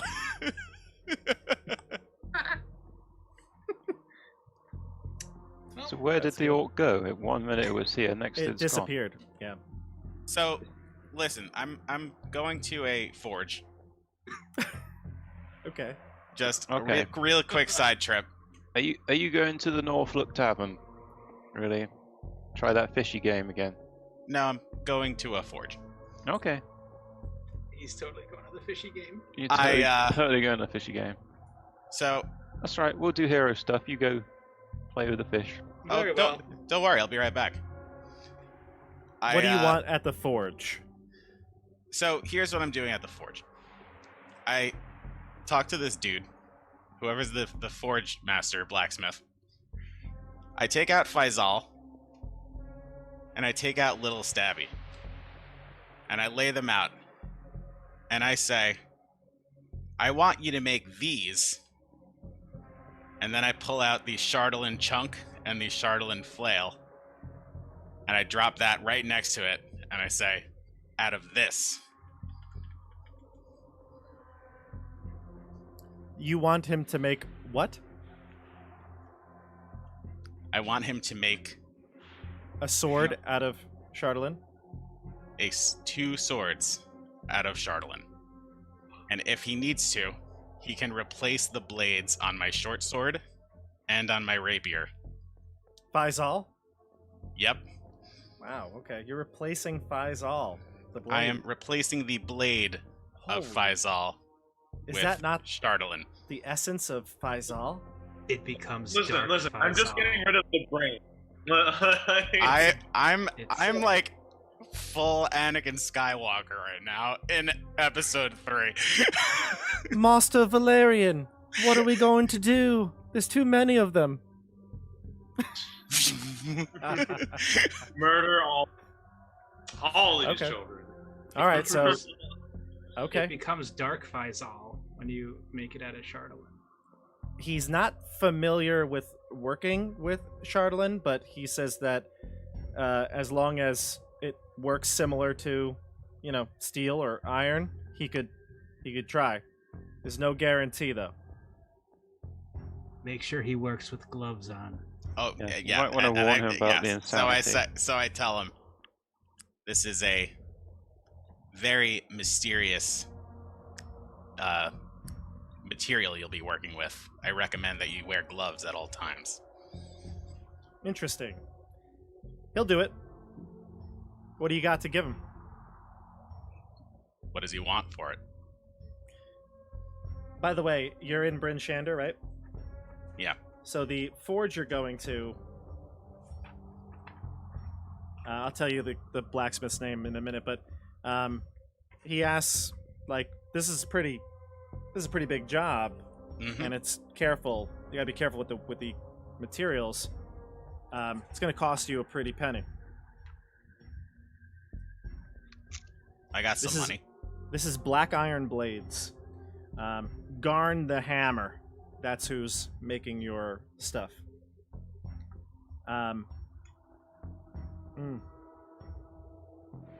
Gonna need 200 gold. How about I give you 250 and you're extra careful? My man. He graciously accepts. I hand it over.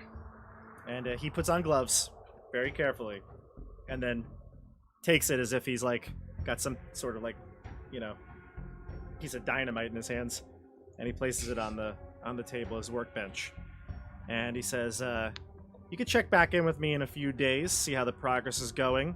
If all goes well, I might be able to have it for you then." Few days. Yep. Garn the hammer works fast. He refers to himself in the third person. Well, I don't think I could leave you with both of these if it's going to be a few days. Okay. Well, But you know how to make something like this, right? And I take Faisal back in my hand. oh, so you're not replacing Faisal. Well, now I want him to make a new rapier. Okay. All right. Then it's going to be 300, he says. Not a problem. Okay. All right. Fair enough. So you pay him the 300, or at least like half now. I give him all of it right now. Okay. All right. So he takes the 300 gold from you and thanks you for your patronage. All right.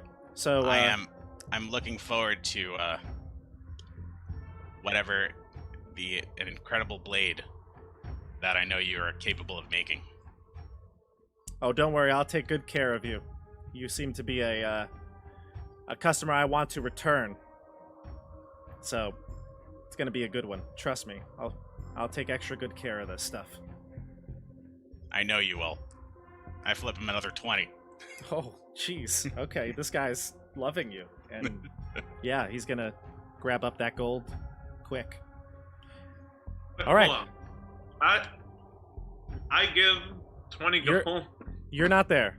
You are not Starving there. kobolds, and you just throw in 20 gold as like a tip.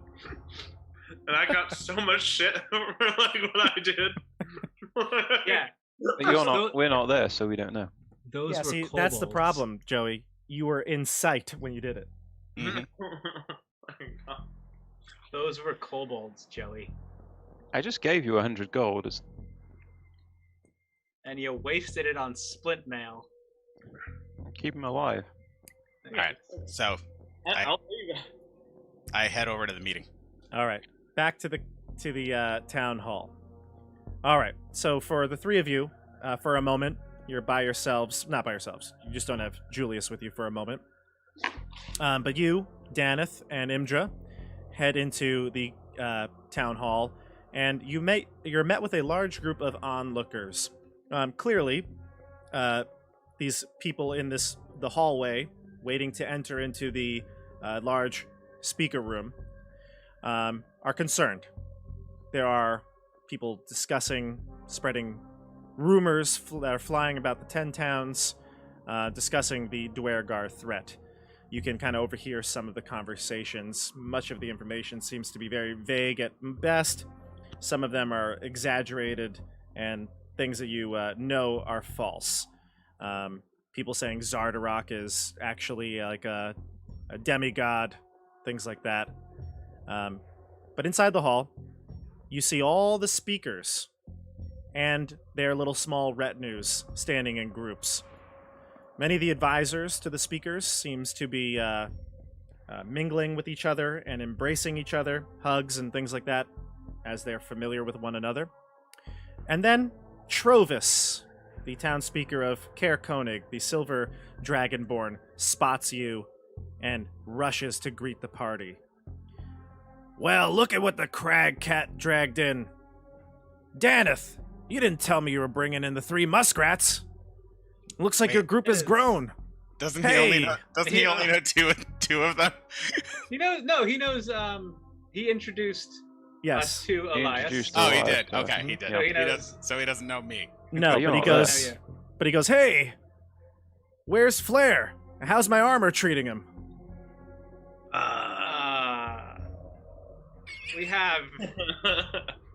have some terrible news to tell you. Don't worry. The armor was. I didn't need it anymore. You ruined it. I get it. He Wow. Well, Oh. yes, that's exactly what happened. He Well, I ruined hope it the was able armor. to. I hope it was able to spot a dragon for you. You know, it kind of was. Not exactly. Probably would have helped about a week and a half ago. But otherwise, yeah, something. Don't you come up with a pun.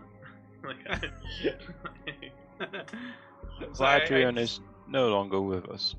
Vladrian is He's no longer with deceased. us. Oh, he was a good kid. Sorry about that. I didn't know. We committed his soul to Lathander. It was a move-in ceremony. Okay. Well, it's good to see you all. You look It is alive and well. great. We are quite alive and well. How are things in? Where is he from again? Caer Konig. How are things in Caer Konig? You know, Any things aren't lanterns go disappearing. That's a good thing. You fixed that. Fantastic news. Yeah. It's good when things stay in place. Yes. Well, apparently all the other 10 towns are having the same problem now. So we're here at Duvesa's request. Yes. It is terrible what the Dwergar are doing around all of the 10 towns. It is quite a threat that we must possibly face as their forces grow. Well, best minds around, all gathered here, and he points out to the crowd. And he says, "You know a couple of these fellas, don't you? Well, you know Daneth, I see." And Daneth says, "Of course they know us. They've helped us in East Haven quite a bit over the last few weeks.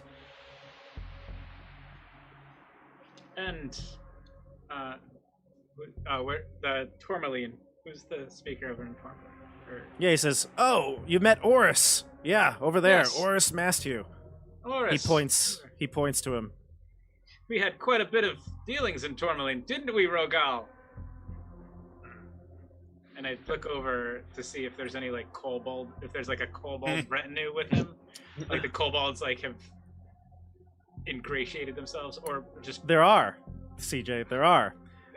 He says, "I'm glad the big lug is here." And you recognize Mastew as the half-orc that you helped clear the mine for. Accompanying Oris is none other than the kobold Trex that you had. Yeah. Hey. Trovis says, "Yeah, apparently that little fella over there has been helping Mastew with some new best practices, is what I've heard. I don't know, something about increasing the mining efficiency. They now have rotations, safety regulations, something like when they're sick, they still get paid. Something crazy like that." That's insane. Do they let the females have time off when they have children too? It's ridiculous, isn't it? Ridiculous. I lean into Edmund and I say, Oh, Julius, you're not there yet. You'll come in in a I'm minute. not. Okay. You'll come in a minute, though. Is Cranach Seaver there from Cray? Yeah, Cranach. You know Cranach too? Yeah. Oh, he points him out, and you see Cranach Seaver. Cranach is actually accompanied by 4 people, but you do recognize one of them. One of them is Mir, the young servant tiefling girl whom you saved from the keep. And she kind of bashfully waves to the group when you connect. I wave. You see him discussing matters with another group of advisors. You also see, and Trovis points out, that little one over there is Nimsy Huddle. She's a warm-hearted halfling with a talent for baking cookies. She's the, you gotta try one when you visit her town of Lonelywood. We were in Lonelywood, but we never met. We just kind of passed through. Yeah, you gotta get one of her cookies. By the way, Nimsy Huddle is her name. And forever, I confused it with the I guess there's a singer, Nipsey Hussle. Do you know this person? In my subconscious, I guess maybe like from the radio or something, I've always thought that her name was Nipsey Huddle, but that's apparently a rapper. So Nimsy Huddle is the name of the halfling. And he looks around his room and he says, "Any of the other ones you don't recognize? I could introduce you if you want." Where's the speaker of Dugan's Hole? I heard there was some bad news from Dugan's Hole. They have a Goliath, Siggy, who's here acting as speaker. Apparently Edgra Muldoon. So a bunch of goblins attacked her cart. Those terrible goblins. What a Horrible shame. news. Yep. And Goblins and kobolds here in the 10 towns. What horrors could come next? you can see Julius entering the hall now as this conversation continues, and he says, "Yeah, Dugan's Hall's been having it rough lately. They had some strange burrowing creatures coming up from the ground. Word on the street that it was the goblins that brought that creature there. In fact, there was one spotted in town the same day." Oh, horrible. Horrible creatures. And if Horrible it wasn't for the creatures, heroics of a bunch of kids who took matters into their own hands, the whole town might have been destroyed. Or at least that's what the word on the street. I hope no one died in that horrible attack by those goblins. A couple did. Yeah, a couple did. Yeah. One of the store owners there, Valturgs. Ah, that's horrible. Mhm. I guess no one else of consequence died then. A bunch of dogs. Hey guys, who's this? Yeah. Ah, Valerian! Come, join us. This is Trovis, our good friend from Care Dinaval. Koenig. Koenig. Care Koenig. Thank you. Yes.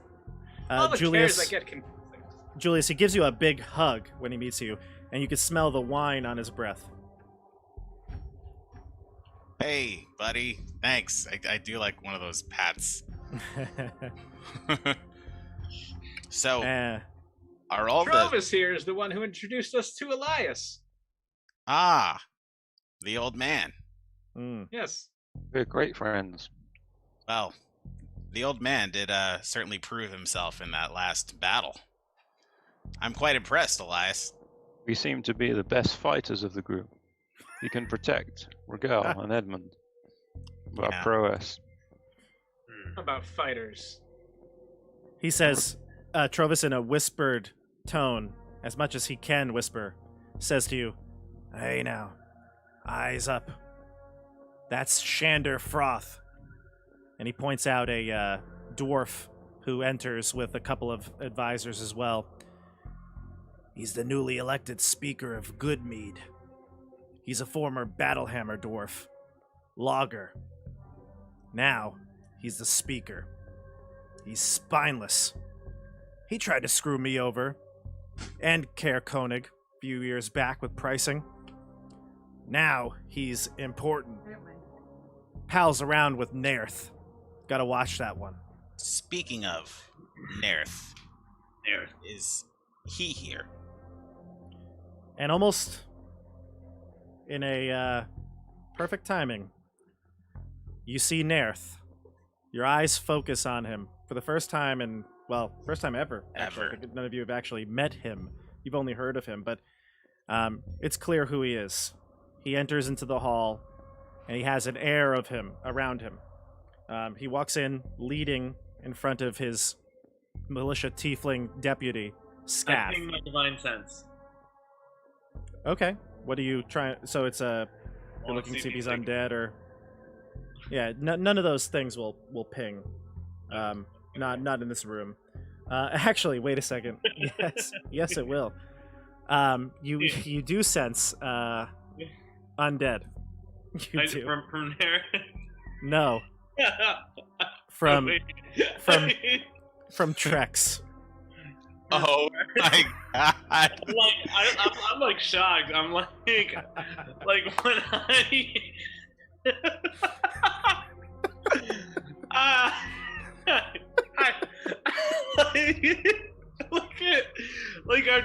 like as Rogaal, I'm just watching Nairth come in. I'm like this aura is freaking me out.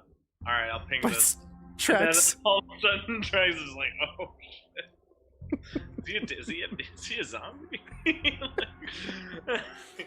Okay. Well, that's a I- new discovery. I He am. seems to be a nice guy, so the fact he's dead shouldn't put us off. I am like eyeing Nairth like laser beams. Okay. Well, Nairth walks in, and everyone seems to quiet a bit. The advisors that are in the middle of the hall part for him and his retinue to pass by. And he just stands there quietly, smirking, looking around at everyone. And the doors to the chamber where the speaker meeting is going to happen open. Markham comes back out to address the group. He says to the entire collection in the hallway, which is probably like 30 or so people at this point. He says, "Today's meeting will discuss extremely confidential information. Therefore, Speaker Duvesa will only be allowing the speaker and their militia commander into this meeting. No other advisors will be allowed. Please proceed inside quickly and orderly." What about the Three Musketeers? I will scream out. The heroes of the Ten Towns. Yeah, Trovis says, "Yeah, these guys know more about the Dwargar than anybody." And Daneth says, "This is preposterous. We need all the minds we can to get into this meeting to solve the problem. I demand that we bring in these heroes." "Yeah, muskrats deserve to be there," Trovis says again. Nairth, retorts for the first time. This is a decision that Duvesa and I discussed. We do not need their help in this matter. In fact, it is entirely possible that they cannot be trusted. They are not 10-towners, but foreigners. In fact, there were no Duergar in Icewind Dale until they arrived a few months ago, and all I've heard is about their heroics. The You rules guys hear his stand. voice? Do you hear how evil he sounds? Like, are we the only ones? The rules He's stand. Zentarum. Only a speaker and their commander. Now let's get on with it. I shout out, who are you to make the rules? You are outvoted here. You do not speak. Let us put it to the vote. He will look to the rest of the speakers and kind of eye them all. Obviously, Kranich, as well as, Kranich,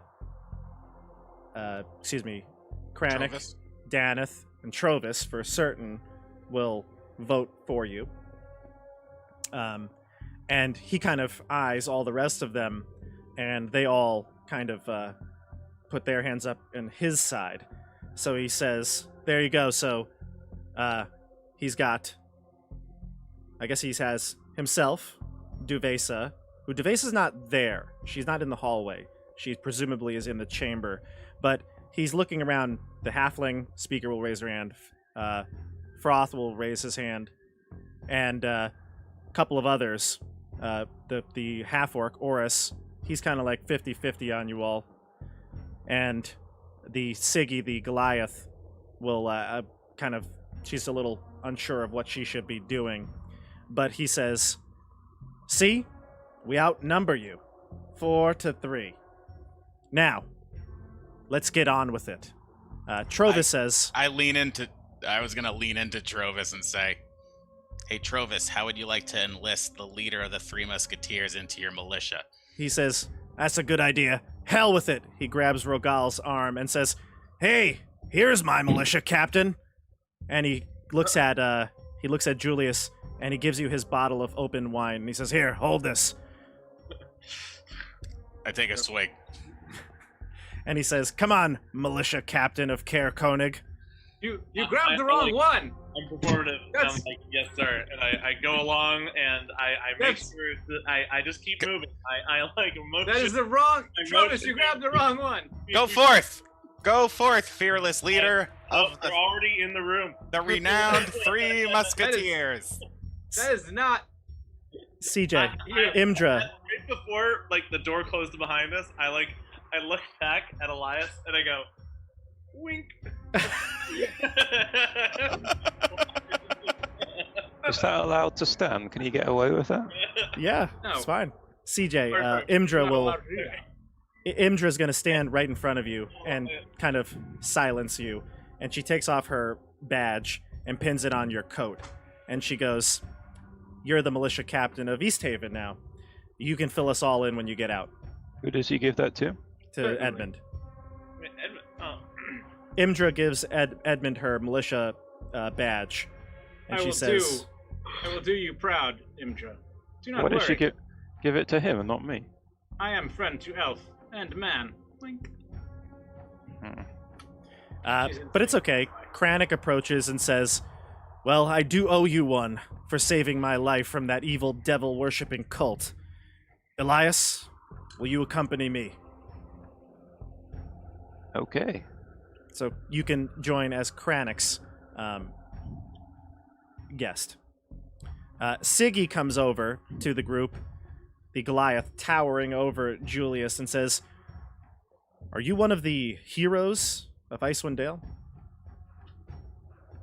I am the most important hero of Icewind Dale. Ah, well, she kind of gets a little bit more confident, and she says, well, I have no idea what I'm doing here. So I didn't even know I was supposed to bring an advisor. So would you come with me? 100%. All right, so you walk in with the Goliath interim speaker. And as you all walk by Nerth at the doorway, he gives you the most, deadly scowl. He's so pissed that you were able to get in. I I look at him in a supercilious manner, like he's nothing. I'm totally show glaring him- at him. I just show the badge. I go, coming in. It's fine. Got my badge, and I show it next to the other badge that I have that says I was immune from having to be part of the lottery. I just have the two badges. Yeah. Next to each other. All right. Yeah, I've So you never been head human sacrificed either, Nerth. Luke says he's gonna wait outside with the axe beaks, Thank you, Luke. Muffin. and he's got about this much that's visible on his face. He doesn't He want just to looks be like- seen. He's Kenny from He's Kenny. Yeah. Muffin, go hang out with Luke. Yep. Okay, so Muffin and Luke will head back outside. All right, so you're into the chamber here. Duvesa is sitting at like a podium, basically, standing at a podium. And there are tables lining the walls for all of you to sit at. Each representative and has 2 chairs at their table. You have a seat. Duvesa smiles as each of you accompany one of the speakers into the chamber. You do notice that the table for Bremen is absent, or is empty. There is Should've no just pretended we were from Bremen. Well, and when they officially declare the meeting to start and they take attendance, basically they say that their speaker is unwell and they didn't receive any message back that they wouldn't be here, but they have to begin because this is a very important and dire emergency meeting of the speakers. I'm going to start smoking my pipe. Sure, you can do that. I'm gonna take another swig of that wine. Once you get in, Trovis steals that back from you. Darn it. Yeah. Mid swig. He'll let you finish, but then he takes it away quickly. So, Duvesa will begin. I want to thank you all for coming to this meeting on such short notice. As you know, in my message, we had learned much about the Dwergar threat. In fact, I'm very glad that some of the heroes of Icewind Dale managed to make it back from the Sea of Moving Ice. She, nods to each of you. Kind of laugh. Yeah, she has no idea what happened to you. But she'll also continue on to say... She'll continue on to say that invisible enemies walk among us. We've seen their boot prints in the snow. We know what they are. Dwergar. These malevolent dwarves of the Underdark have infiltrated our 10 towns in search for a rare crystal known as Chardolin. With it, they've been building a mighty weapon that will lay siege to the 10 towns if nothing is done to stop it. Now, Nerth, and he kind of smiles when she begins to speak of his work, was able to capture a Dwergar in Targos. They forced it to divulge a little bit more information. Nerth, would you like to elaborate? Gladly. And he stands up. He straightens out his coat. Says, yes, our militia of Targos captured one of their kind. We were able to get it to divulge some information. I've heard that other Dwergar that have been captured in East Haven we're not giving up any, we're not forthcoming with any more news. You see, I have a little bit of help, and we'll talk about that in a moment. But we learned that the Dwergar have troops stationed in every single 10 town. In fact, they're there right now, hiding, right in front of us, using their powers of invisibility to stay under the radar. Yes?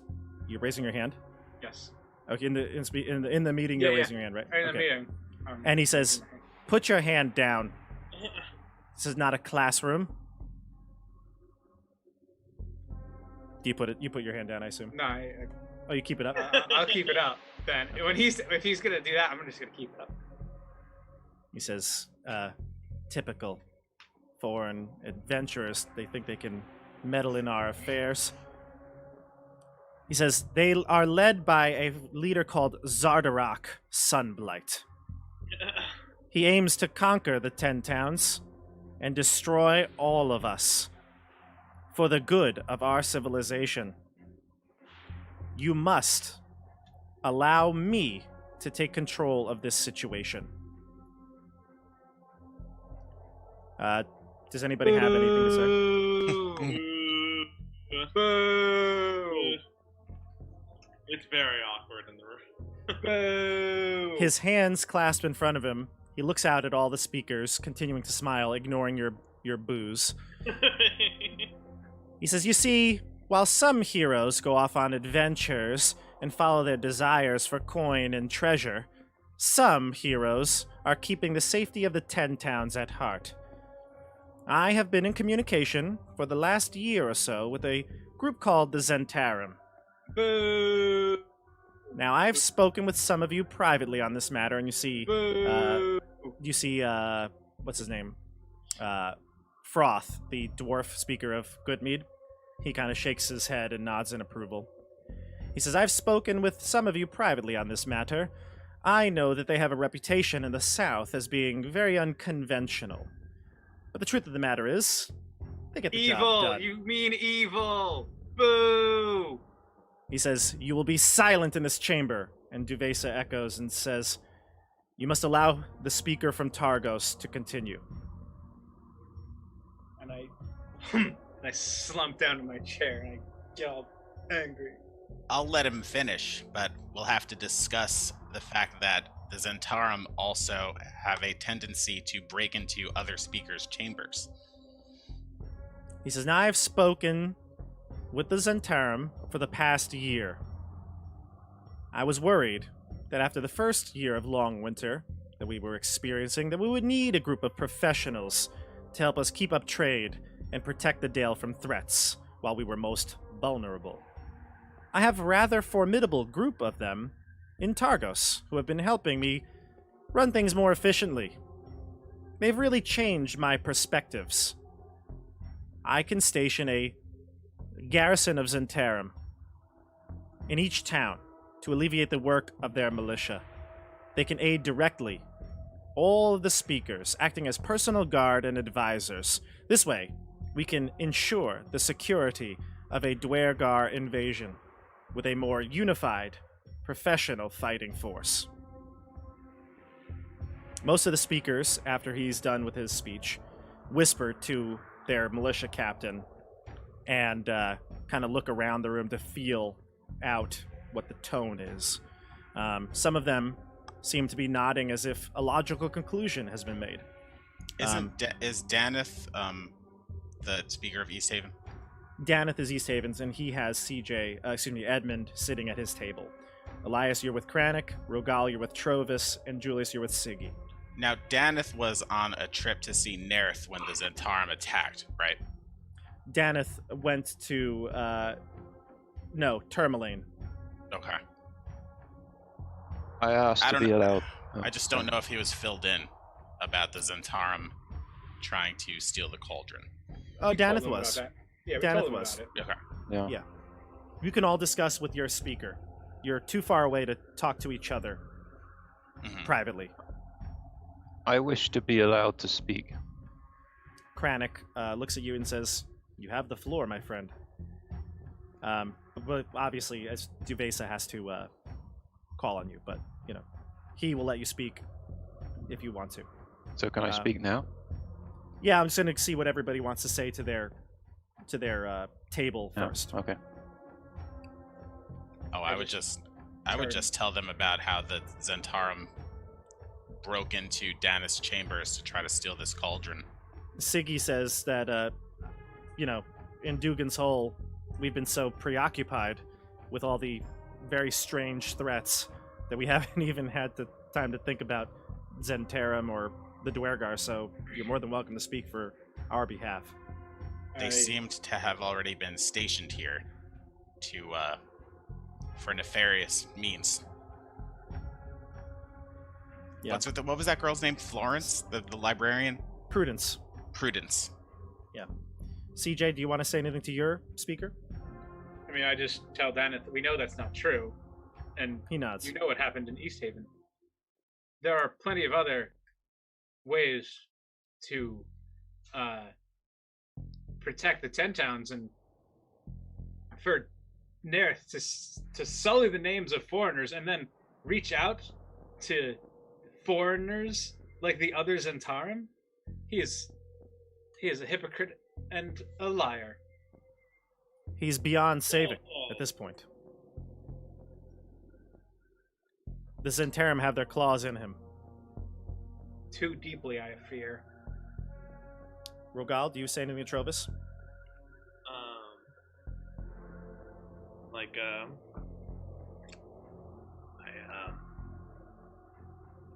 I don't think I like this Nerth guy. Gonna be honest. He's a bit of a prick. Yeah, he's a prick. Never liked him. No, Ever since he was elected. Never liked him. he was elected. Why would you vote for this guy? Have you heard his voice? All right, so Elias, you request to speak. I wish to speak. Duvesa says the militia captain from Caer Dineval may speak. We have heard Nerf's plan. I have an alternative one. We have encountered the Dwergar to the north of Caer Koenig and Kelvin's Cairn, and Caer Dineval and Durnin's Rest, and East Haven on the ferry. We interrogated the Dwergar we found there. They were not a significant threat.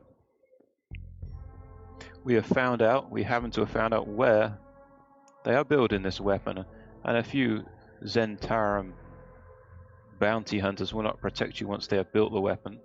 We must strike immediately in their fortress in the mountains. We have the location. Us and a force of men will get rid of this threat to the 10 towns for all. Give me When a I say persuasion for check. all the lights flicker on and off. Give me a persuasion check. There's not even a need for force and additional men. Apparently, Look at some frost giants are going to help us too. 22. Wow. So, a couple of the more impartial speakers, like Oris, Nimsy, and Siggy for sure, the four that you're seated with, they seem to trust you. So, when you say that, they actually applaud out loud. They cheer for you because you rolled pretty well, and what you said was pretty compelling. And your speaker, Kranich, will also chime in and say, I know of their deeds. They saved me and my advisors from the keep, which I will say is still occupied, and I would like to deal with that threat when the Dwergar are dealt with. Does anybody else like to speak? Am I currently representing Dugan's Hole? You are. No, thank you. Okay. You are. Trovis says, yeah, let the muskrats do it. Muskrats. It's a muskrat. That's what he calls you all instead of the musketeers. No, Oh. I'm saying that in character. Oh, Rogal doesn't know what a muskrat is. Okay. So, Trovis says, the speaker from Caer Koenig would like to speak. And Duvesa nods and lets him speak. And says, I met these fellas a few weeks ago, and I will also attest. They are wonderful. They helped us with the Dwergar threat when all of our stuff in the town was missing. And if there's anybody who knows the Dwergar, it's these folks. Don't trust some Zenerim. I don't even know who these people are. And if they've been here for over a year, shouldn't we have known about it, Nerth? Nerth looks a little shocked that not everybody's taking his side. And he says, they are a organization that works quietly to keep things running smoothly. If you had seen them, they would fail to do their job.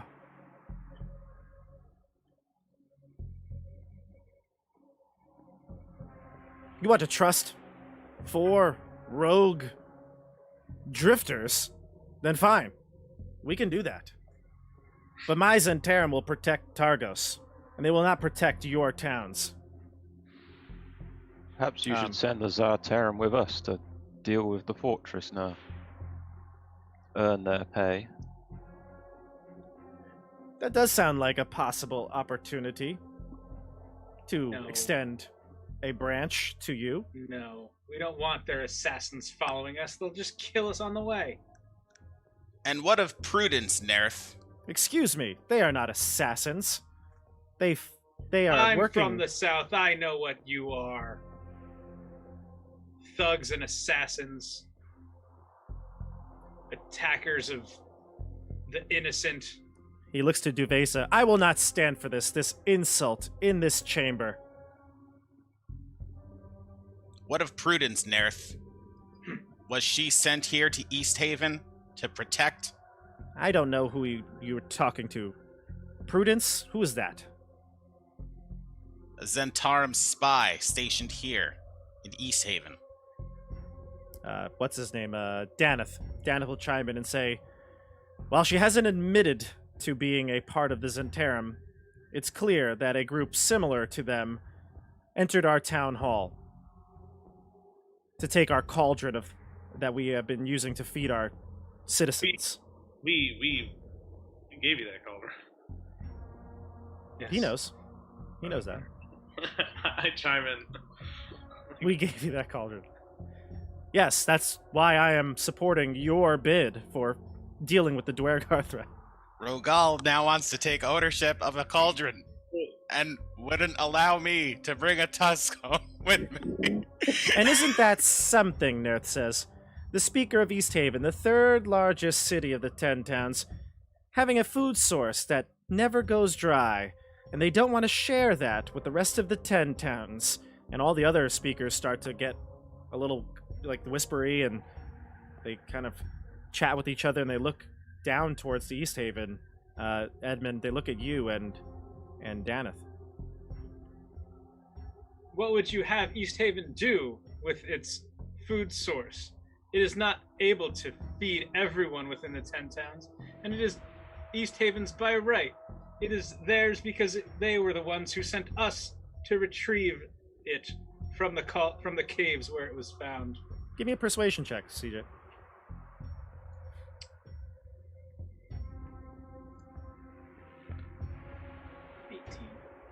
18? Yes. Trex requests to speak.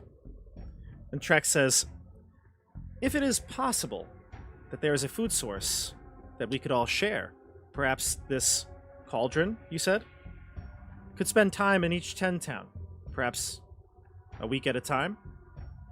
That way we can share their wealth and resources in such a difficult winter. I ignore the kobold. Perhaps if the 10 towns were able to share this food source, we could eliminate the people who are being killed. There's a lot of hush-hush discussion now at all the tables when you say that. East Haven decided to stop doing it, by the way, after you helped them. And Oris, Nimsy, and a couple of the other more neutral speakers say that they would prefer that if we could manage. The winter cannot last much longer. So for the meantime, if we share the cauldron, perhaps we do not have to do that. Nerth looks like he's scrambling now. He's looking around, and he says, have you no backbone? Just because we have one cauldron does not mean that we have to stop pleasing the Frostmaiden. She controls the 10 towns, the weather of the 10 towns, not these musketeers. Hey. Hey, knows our name. Perhaps for now, But perhaps after we deal with this Dwergar threat, we'll be able to end this endless winter.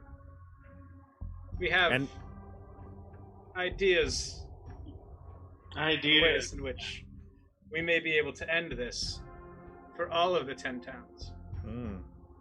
I actually forgot. Julius, can you give me a persuasion check as well? Because you had done a good job bringing up the Sacrifices. the sacrifices. Yeah. Mm-hmm. Well, it's a long shot. Ooh, still pretty good. What'd you get? 15. Okay. All right. Well, after those 3 successes, the rest of the speakers are all pretty adamant. They say, one after another, "We trust the Musketeers." Aura stands up. Nimsy stands up. "We trust the Musketeers from Lonelywood." And then somebody else stands up. Who's next? Trovis, obviously. "Care Koenig trusts the Musketeers. The Muskrats? What are you?" Saskatoons. "The Saskatoons, that's it." Saskatoon. And Daneth, Kranich, Siggy, they all stand and unison, the rest of the speakers, "We trust the Musketeers." And Nerth sits Captain, down my in his captain. chair, and he's grumpy. He crosses his arms. Scath kind of tries to whisper something to his ear, and he smacks him away. And he sits there and scowls at you all. Scowling. You will- Look at him. He's just You will get scowling. no help from the Zentarum. When the Dwergar rip through your homes, don't call for us. Good. He gets up, so does Froth, the dwarf from Goodmead, and they storm out with their militia captains. I'm going to say, in 110 day, we will have Zardarok's head back here. And on a I, spike. Julius Valerian, the newest member of the Musketeers, one Nope. might say the 4th Musketeer, Not a thing. have bolstered the resolve of these heroes ever since I joined their group. Don't even know the guy. I will lead this charge on Zardarok, Don't even know and his we name. will save the 10 towns. Not There's a even sure who roar. he is. A roar of applause as the few of you are speaking up saying that you're going to solve this problem for the 10 towns. Duvesa says, "Then it is settled. For the good of the 10 towns, you will penetrate this Dwergar fortress, slay this evil warlord, and destroy his terrible weapon before it can be used on the citizens." Absolutely. You can count on us, the 3 Musketeers, and Julius. Would any like to join us on this quest? I believe the fewer the better, the more stealthily we can approach. The speakers that remain, though, will say that anything that you request, we will provide it for you. Oh man, I could have got a longbow for free. You probably could have got that splint for free. You probably could have got the longbow for free. You probably could have got that blacksmith to make that for free. Only It's is of no Here's how consequence. much this. I request 320 gold. Hey, can we just get our gold? Yeah, they'll obviously they will pay you if you request it. We don't want gold, people. We do this for the service of Lathander. Yeah. Yeah, but we need gold to serve this. Well, And for everyone to know the name, Julius Valerian, yeah. the original Musketeer. If you help the 10 towns, Duvesa says to finish this line of thought, we will be forever grateful, and you will always have a home in Icewind Dale. Aw. Feel all warm and cozy, but also really cold because it's Icewind Dale. Is there anything left you want to say? Because I think we're going to end the stream here. I'd like to have a long rest before we go. You can take a long rest and then head out in the next day. My weapons be ready. Yeah, we have to take 2 days. Yeah, your weapons will not be ready, but you How have long- Faisal. Isn't a long rest a week? No, just the long one rest is day. still 8 A hours. full rest. A full full rest is a rest. week. Yeah. Full rest, yeah. Well, I can Elias do already promised them we'd be back in a week, so I Would you guess like we me to can't do take it. a prayer of healing for your sicknesses. I don't have sicknesses. Maybe your sickness. Siggy, Whatever it though. is that's stopping you from.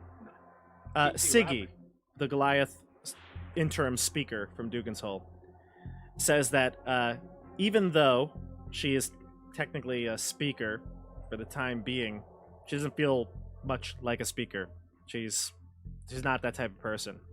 So they can have another election in Dugan's Hole for a speaker while she's gone, but she offers to navigate you through the mountains as she is from this part of Icewind Dale and could get you there in no less than no more than 2 days travel. Should we travel to Dugan's Hole and embark from there? Shed, that's what she suggests. Oh, fantastic! I'd love to go to Dugan's Hole. We haven't been there yet. Never been there.